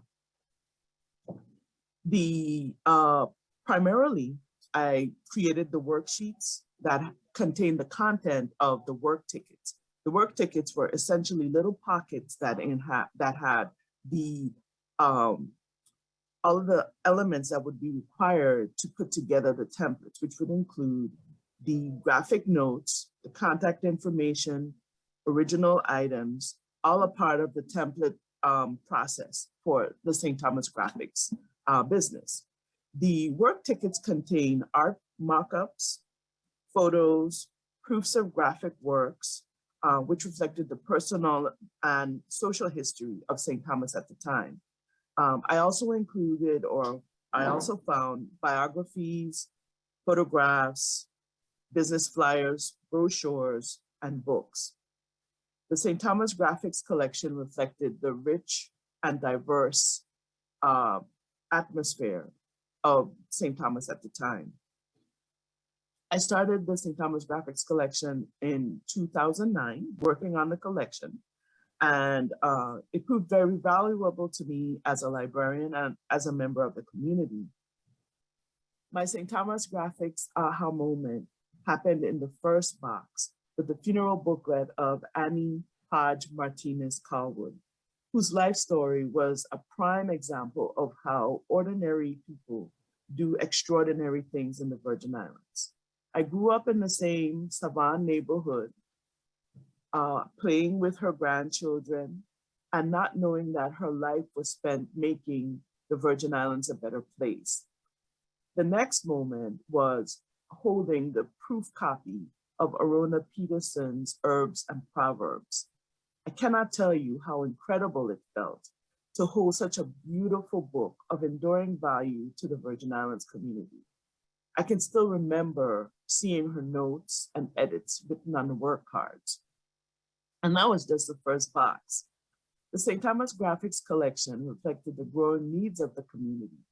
The businesses, families, organizations, benevolent societies, houses of worship, and Main Street businesses now wanted more sophisticated ways of commemorating and advertising their accomplishments. There were sample booklets from the Rotary Club annual meetings, dances and theater companies, Partners for Health, the Orchid Society, and numerous religious events.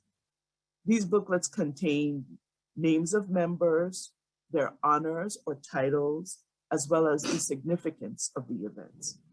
The business community in St. Thomas between the 1970s and 1980s began to diversify, and it included the marine industry, sailing, scuba, snorkel tours, and the Main Street businesses, jewelers, restaurateurs, designers of clothing lines, as well as family-run businesses, all of which were represented in various aspects of the St. Thomas collection, the St. Thomas Graphics collection.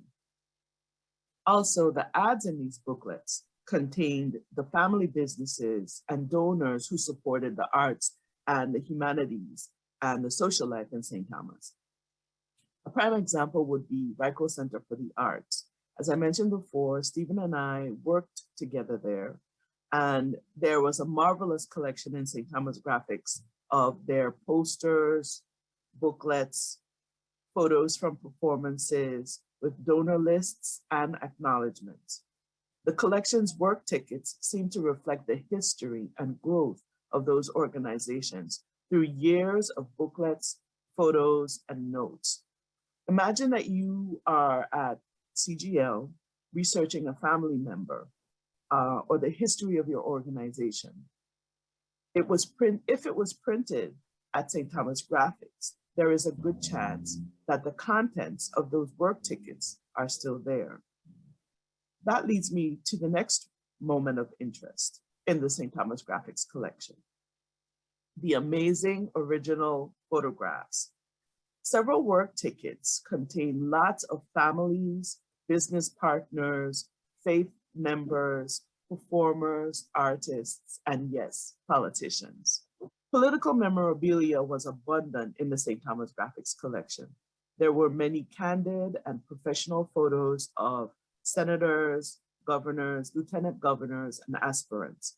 My favorite was the brochure for Elmo D. Roebuck claiming that Elmo D was the man for we, which was a catchy phrase from former Elmo D. Roebuck's campaign. There was also samples of fans, buttons, business cards, all examples of a time long ago.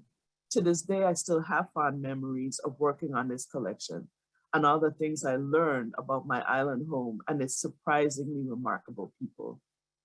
Thank you so much for this opportunity to share my experience with this unusual collection that has recorded history through booklets, flyers, cards, and posters. And thank you to CGL members who over the years have protected its place in a genealogy library. Thank you. We're so grateful for people coming forward to share their experiences with the St. Thomas Graphics collection. And I'm so grateful to all of you for staying online this long.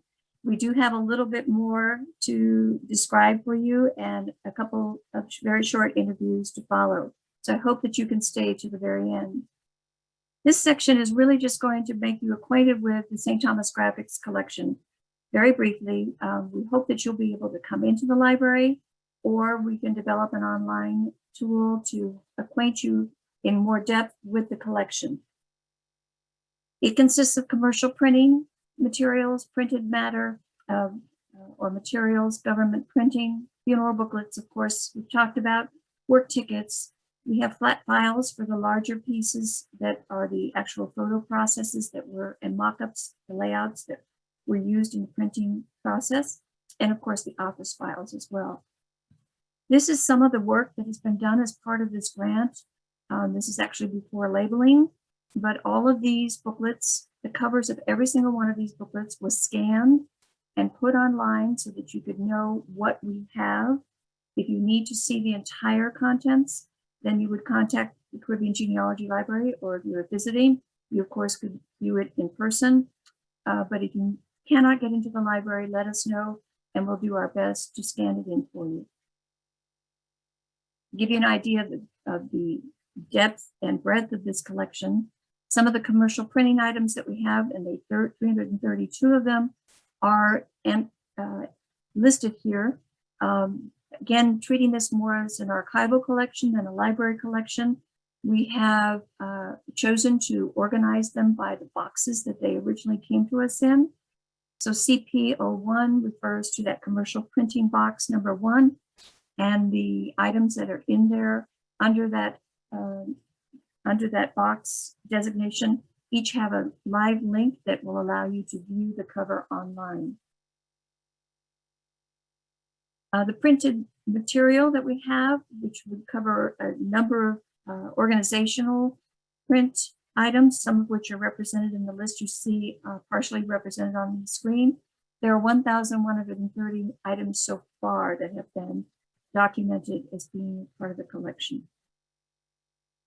Government printing items, these might be surveys, they may be status reports, annual reports, they might be exhibition awards, dinners that were sponsored for government purposes. We have 265 of those.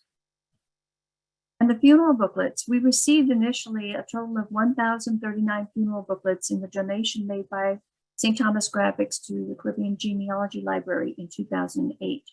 However, prior to that date, we had received some donated from private parties and members, and subsequently we continue to receive funeral booklets printed by any number of different places in the U.S. Virgin Islands principally, but some from the BVI and other places as well.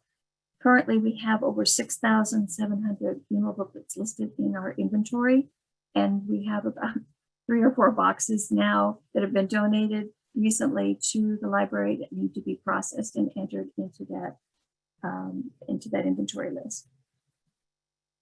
This is the link off of our homepage at cgl.vi, where you can read a little bit more about the funeral booklets, and you can look at the original list of booklets donated by Caribbean Graphics, St. Thomas Graphics to the Caribbean Genealogy Library. And those covers have been scanned in and are live linked from their page that you would get to by clicking on continue reading. And the list of the full 6,700 also appears there. The work tickets that you heard Anise Canton refer to, we have 12 boxes or more of those in the library. They have not yet been fully inventoried, and that is a subject that we hope to address in a later grant application. The flat files, there are over 650 projects listed in the flat file drawers. We have 20 drawers at St. Thomas Graphics, large format drawers, and I think almost 17 or 16 of those drawers are fully dedicated to St. Thomas Graphics materials. And office files, we have approximately, I think this is incorrect, the box number is closer to 9 office file boxes of material that like the photographs shown earlier in Anis's presentation, might just be a file folder named labeled B, and it has in it original photographs of people in the community whose last name began with B, and it was often called for that someone would need their photograph for a booklet or another document they were preparing. So the funeral booklets, we've talked a little bit about them, and we've talked about their importance, but we have some further thoughts on this subject matter by one of our primary collectors in the Virgin Islands, and that would be our former governor, Charles W. Turnbull. Dr. Turnbull, who is a noted educator and administrator and author and historian, talks about his reliance on these funeral booklets for doing his historical research. And I'll let him speak for himself in his recorded interview that he was kind enough to sit for. I met Judy Pitzl, I think in the 1970s at the St. Thomas Graphics. She was a wonderful person. The reason why we got to know each other so well is I'm a student of history, and I'm interested in the history of the Virgin Islands. And the booklets, the funeral booklets in particular, contain the history and the biography of various people in the Virgin Islands. Sometimes a person would pass away and you would not know what they did unless you read what's in the funeral booklet. So the funeral booklet, to me, provide a good resource for Virgin Island history. And Judy used to help us so much. But my involvement with her mostly was when I was working on a booklet. For example, there would be a testimonial, say, for example, I remember one for Judge Almanac Christian, and I worked with her, and she was very good in the grammar and the usage of the English language, and she was a great proofreader. She could have been an English teacher or English professor when it comes to the English language. And we would work together and we would discuss history and different things like that. I would say about maybe twice, 3 or 4 times in a month. I would spend a lot of time there when I'm working and the biography of someone for a testimonial and so forth. And Judy and I would engage in conversation about history and culture and various things like that. He was very good at that, yes. Sometimes we discuss politics, especially before I was in office. I don't think we discussed too much when I was in office, but I remember discussing politics before. And then during the time I was governor too, but she was very, very adept at that. She understood the politics of the Virgin Islands very well. Oh yes. In the Virgin Islands, we have people when they pass away. We have the funeral booklet. In a sense, we are almost, I won't say unique, but many places don't honor the people who have passed away with the huge booklets that we have here. Sometimes they have just like a leaflet and so forth. But you find out a lot about people that you might know, but didn't know about them until they pass away, and you see all this beautiful biography. They did this is what they did, show their life and so forth. So it's like a little biography of Congress Virgin Islands. For many people, that's the only biography they would ever have. I have hundreds of books going back to the 1960s. I think we started having those things done in the 1960s. Prior to the 1960s, I don't think there were many booklets, funeral booklets. Sometimes there was nothing at all about funeral. You go to the funeral and that was it. There was no booklet. But now we have made it an art here in the Virgin Islands, yes. I think about probably most, if not all, of the churches have people with their booklets. Yeah.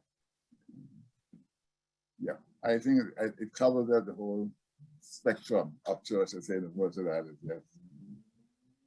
And also in the British Virgin Islands, that is also. In fact, you have a few booklets from the British Virgin Islands, because I know Corbina collects some of them, and I myself have some of the booklets of the outstanding people in the Virgin Islands. They would send me a copy from Toto, because my family background is in the British Virgin Islands, so, and then I could donate it to the library there. Mm-hmm.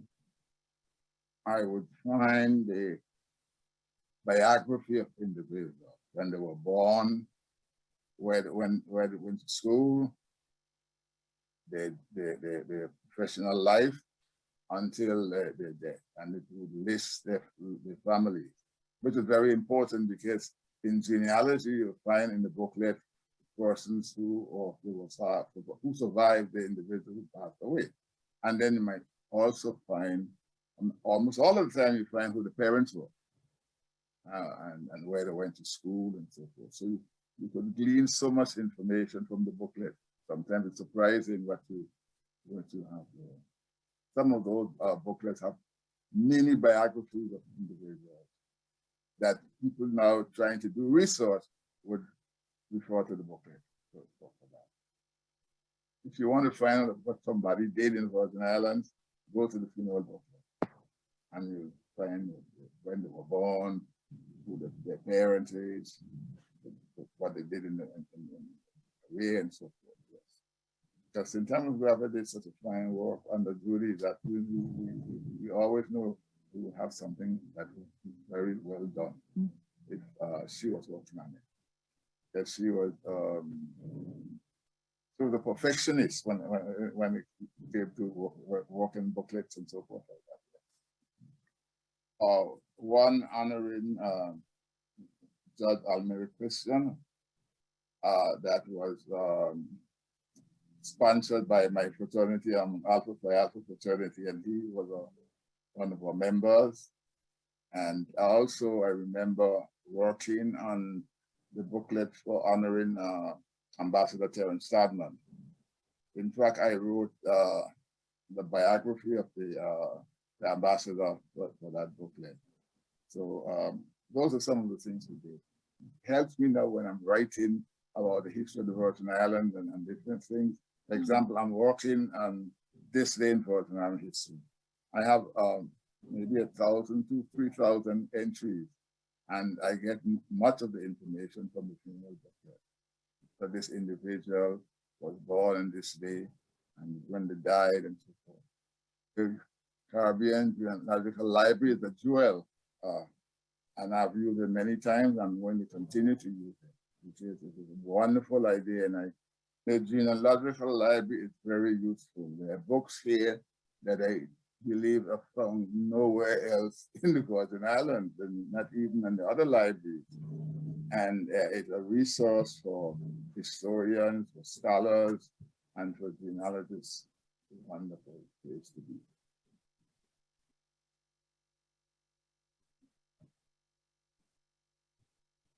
Thank you to former Governor Charles Turnbull for that time that he gave us and those touching remarks about Judy, with whom he forged a vast friendship. So I raised this question on the screen with a couple of the people who were interviewed, because it was clear that from early on, Dick and Judy were very aware of the importance of the work that they were performing in the Virgin Islands, whether it was helping to produce a newspaper or a personal reminiscence. They knew that it meant something to their clientele. So I asked this question: did Dick and Judy Pitzl realize how much of the history and culture of the Virgin Islands they were preserving through their printing business? And I'm going to play for you an answer, one of the answers that I received. I can tell you yes, through just one example, the funeral booklets. Okay, which as you know is now a very, very deep Virgin Islands tradition that is actually spread to other islands in the Caribbean and now even on the mainland. Okay, because I mean, most services I went to on the mainland, you might get a little bookmark or a little little blessing card and everything else. Mhm. And when I walked into St. Thomas Graphics, that was one of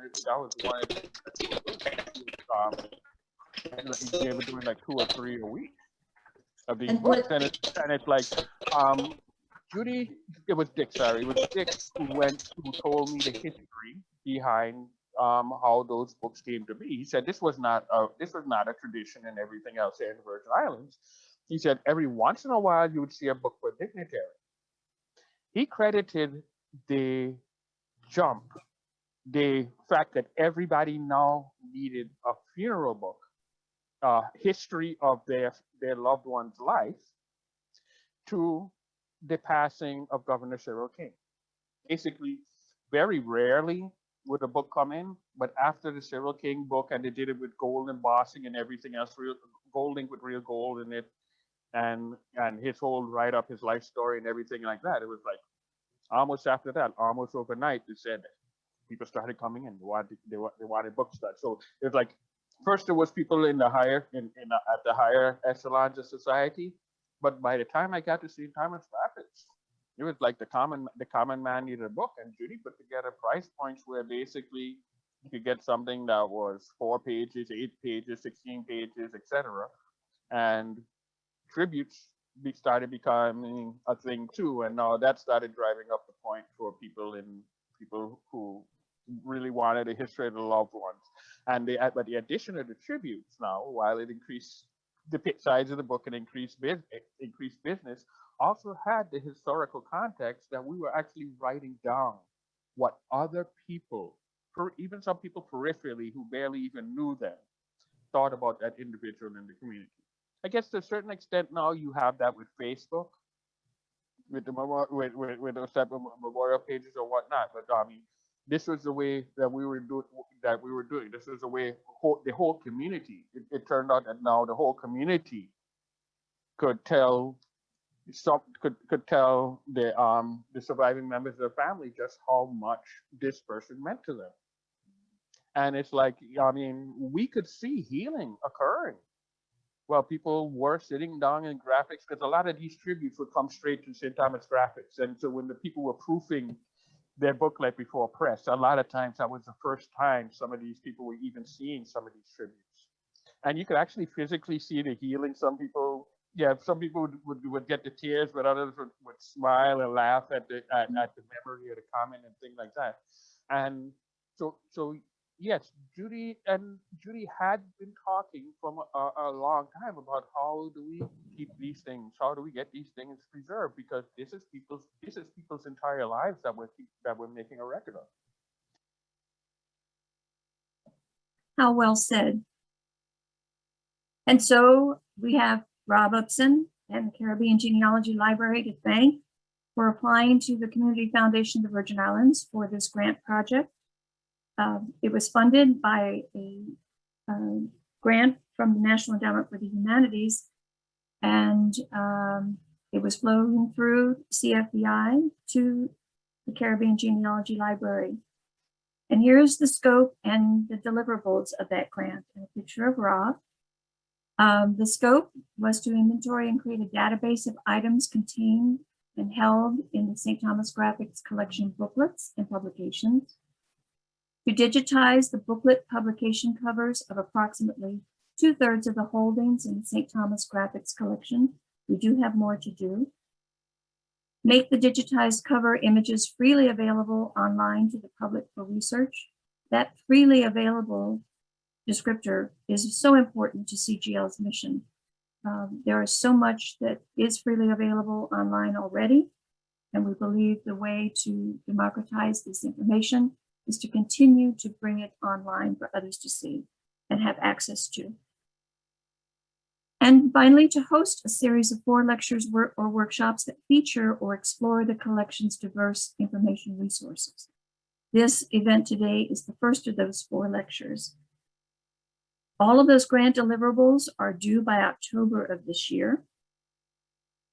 And as of May 1st, today, it is all done except we have 3 more presentations to be given over the next 5 months, and announcements by Rob and CGL will follow.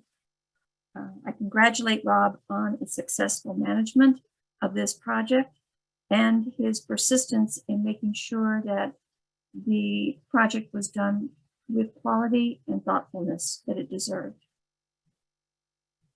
So the finding aids that have been developed principally by Rob and other volunteers can be accessed online by going to your internet browser and going to the Caribbean Genealogy Library's home page and clicking on the CGL online resources that appear on the bottom of the page. Let me see if I can do this. So right here, if you click on online resources, you can get to step 4 on this slide directly. But otherwise, the workaround is to go through step 2 and 3 by going to the menu at the top of the screen, clicking on research, clicking on the drop-down menu CGL online resources, and then you'll get to a selection page of the online resources where St. Thomas Graphics is principally featured. Clicking on continue reading on that link will get you to this page, which we're calling the St. Thomas Graphics Collection landing page. There you can see the link to the story that was done by Stephen Pitzl. Sorry, I don't know where my pointer is. There it is. And that story link is, as I said before, well worth your time and effort to read. It's wonderful. Should be made into a movie. But you can also see a direct link and icon to the digitized collection. Those are the covers that have been scanned in so far. Some inventories and finding aids that you saw in some previous slides of ours, and online presentations and workshops, of which this will be one, and curated selections from the collection, which will be coming. The covers that were scanned in now appear at the website URL, which is down at the bottom of your screen at archive.org. The Internet Archive is where we have uploaded these cover images, and you can see that the box designations are how they have been arranged. So in order to find out which box collection your graphic of interest, your graphic publication of interest might be in, you would consult one of the lists that I showed you on a previous slide, either directly link to it from there or use it to access the box if you're in the library itself. So this is just a sample of what that page looks like. Because we've gone on so long, I'm not going to do a live demonstration of the process, but because I do want to wrap up and give time for anyone who's still here to ask any questions that they may have. But I do have one final word to give you, and that is about the humor and thoughtful reflection that permeates everything that St. Thomas Graphics did personally and professionally as well. And it is shown in this graphic image here. Notice throughout the slides that there always appears to be this ring heading up each section of today's lecture. It's so reminiscent of a coffee ring, that mark that a coffee mug might make on a piece of paper, that I just had to use it.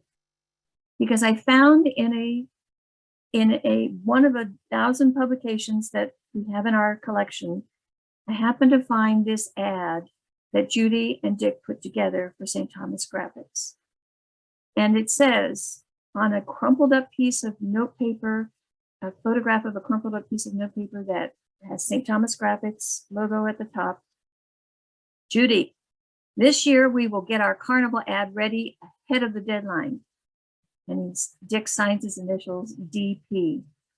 And Judy, with her coffee mug stain on the piece of note paper, scrap note paper, and even a cigarette burn next to her name, writes back, Dick, the book is our ad. And she couldn't have been more reflective and accurate about that statement, because every ad book, every funeral book, every brochure, every poster that they produced was an ad for St. Thomas Graphics. Thank you. Please feel free to contact me via email if you have any questions or comments on the information presented here. As I said before, at the outset, I'm indebted to so many for their assistance, time, and effort in assembling the content. But any errors that exist are my own. Thank you so much for your attention today. Thank you very much, Susan. All those of you who know how to put the hands clapping on your screen, please go ahead. That was wonderful, Susan, much more than I could have ever expected. I do want to say, as Susan mentioned, this is an ongoing project, and so look for updates regularly. There's already changes to some of the screenshots that she took. So you have the landing page from CGL. We're going to keep building on it, and if you want to volunteer to work with the project, please email us and let us know. We do have, well, we're right over schedule, but as there might be some questions, if you're interested in asking a question, please unmute yourself to indicate that you'd like to ask a question. We could probably take a couple.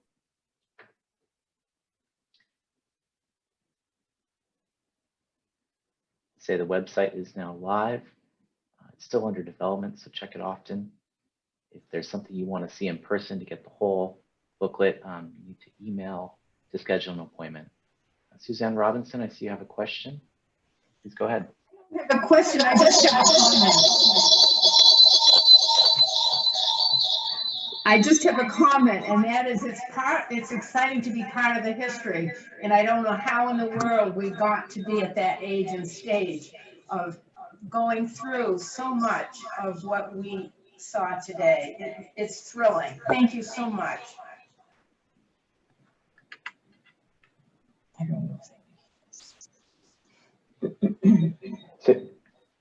Susan, I had a question. Did you ever use St. Thomas Graphics for your printing needs?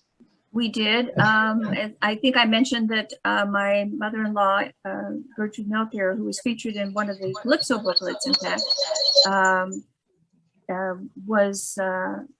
she passed away. And that was one of the first funeral booklets I personally worked on. I am also extremely privileged to have in our family Catherine Mills, who is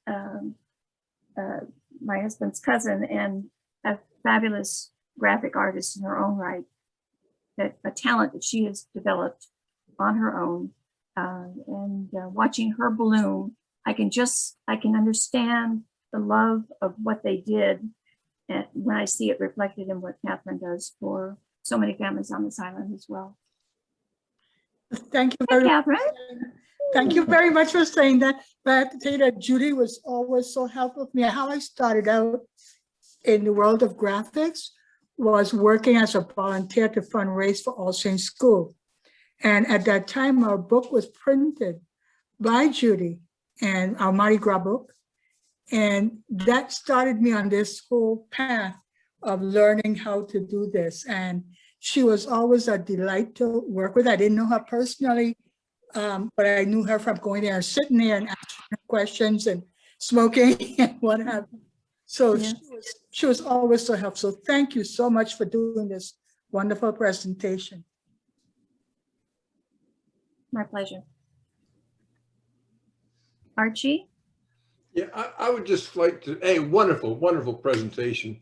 Because we're old, I just like to share something of how this kind of silliness came about.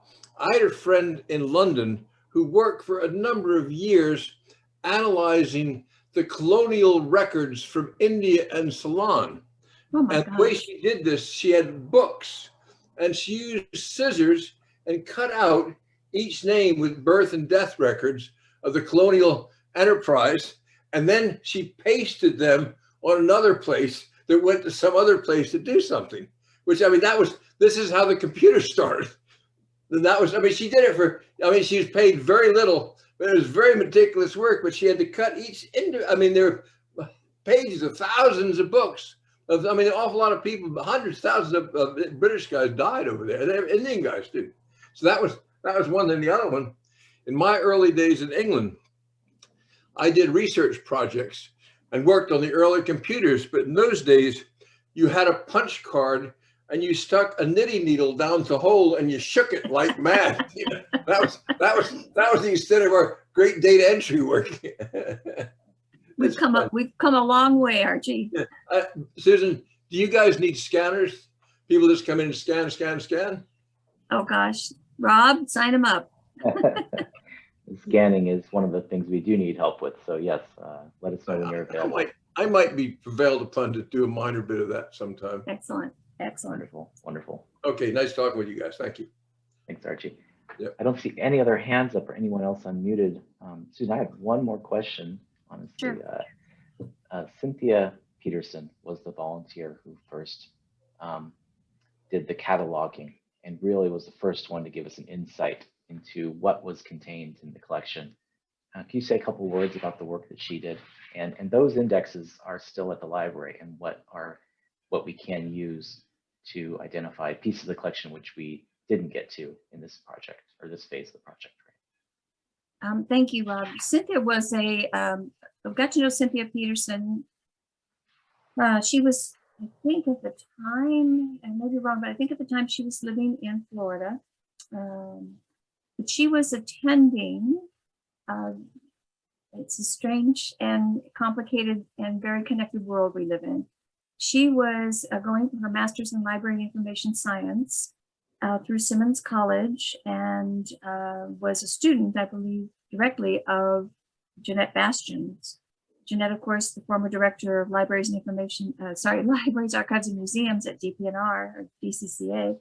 And Jeanette had left the island to finish her doctorate and was heading up the archives program at Simmons College, now Simmons University. And I believe that she knew very well about the Caribbean graphics, the St. Thomas graphics collection at the Caribbean Genealogy Library, because I had consulted with Jeanette about its relevancy to a genealogy library. And in her very wise way, Jeanette said, take it all. Don't just take the funeral booklets. You need to take it all, because it all is part of a whole business enterprise and needs to be documented. And she was right. And she sent Cynthia to us. Cynthia was going for her master's with an emphasis on architectural drawings that she was interested in preserving. And she thought this would be a good internship for her master's degree. So she came down. She actually lived with my husband, George, and myself at our house for about 6 weeks. Every day that woman came into the library and worked until 10 or 11 at night, documenting what was in the boxes so that we could have an initial inventory. And the work that she did was not only so valuable, but was so expertly done. It was such a gift that Jeanette steered her to us. And she set the standard really for any other inventory work that we have done to date. I'm very, very grateful. We're still in touch with her, not since COVID. We haven't communicated since COVID, but she has gone on to be in charge of a small museum in Florida, and then an architectural museum. And then later on, her husband is an architect, and she was working with him as well. So she is just a true professional, and we were lucky to have her, as we have been to have every other volunteer that has worked with us. You can bring a different set of skill sets to the library and express them in whatever way is good for you. If you've got a skill set, we can probably use it. Susan, I don't see any other hands up. I don't see any other unmuted microphones. This is the last chance for anybody. I know it's been a long day. Thank you. Thanks for your patience, everyone. Yes. Susan, thank you for your time. With that, I just want to say Rose? thank you.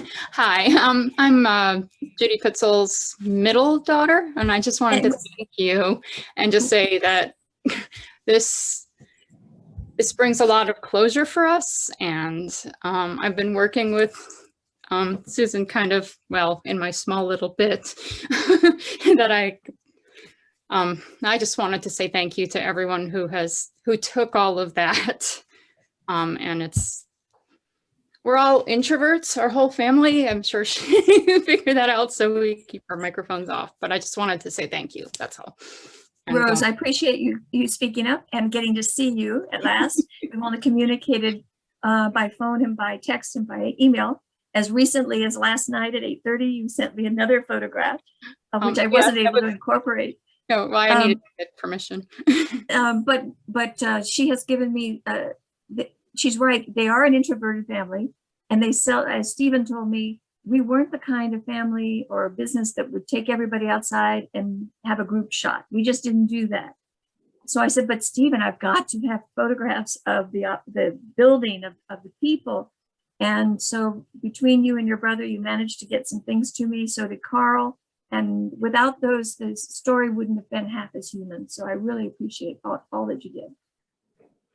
And I'm looking forward to getting to know you better as well. You've also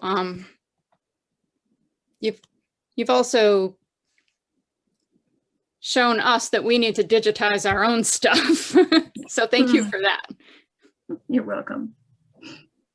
You're welcome. My best to you and your family. Well, let's, it's been a long day. There's more work to do. I think it's time for us to wrap up. Okay. Susan has put innumerable hours into this, as you can tell. It's like a life's work of her own. So with that, I think it's time to say next step of the project is ahead of us. If you go into the website, you'll see we have our next presentation on June 19th, which is titled The Body of the Virgin Islands Woman, Queens, Debutantes, and Virgins, panel discussion with the Virgin Islands Studies Collective. Again, that's scheduled for June 19th, and you can sign up for that Zoom right now today if you'd like. So again, thank you very much, Susan. Thank you all for all of your participation, and the Genealogy Library is happy to contribute this gift to the community. Have a good day. Bye, everyone. Bye-bye. Thank you.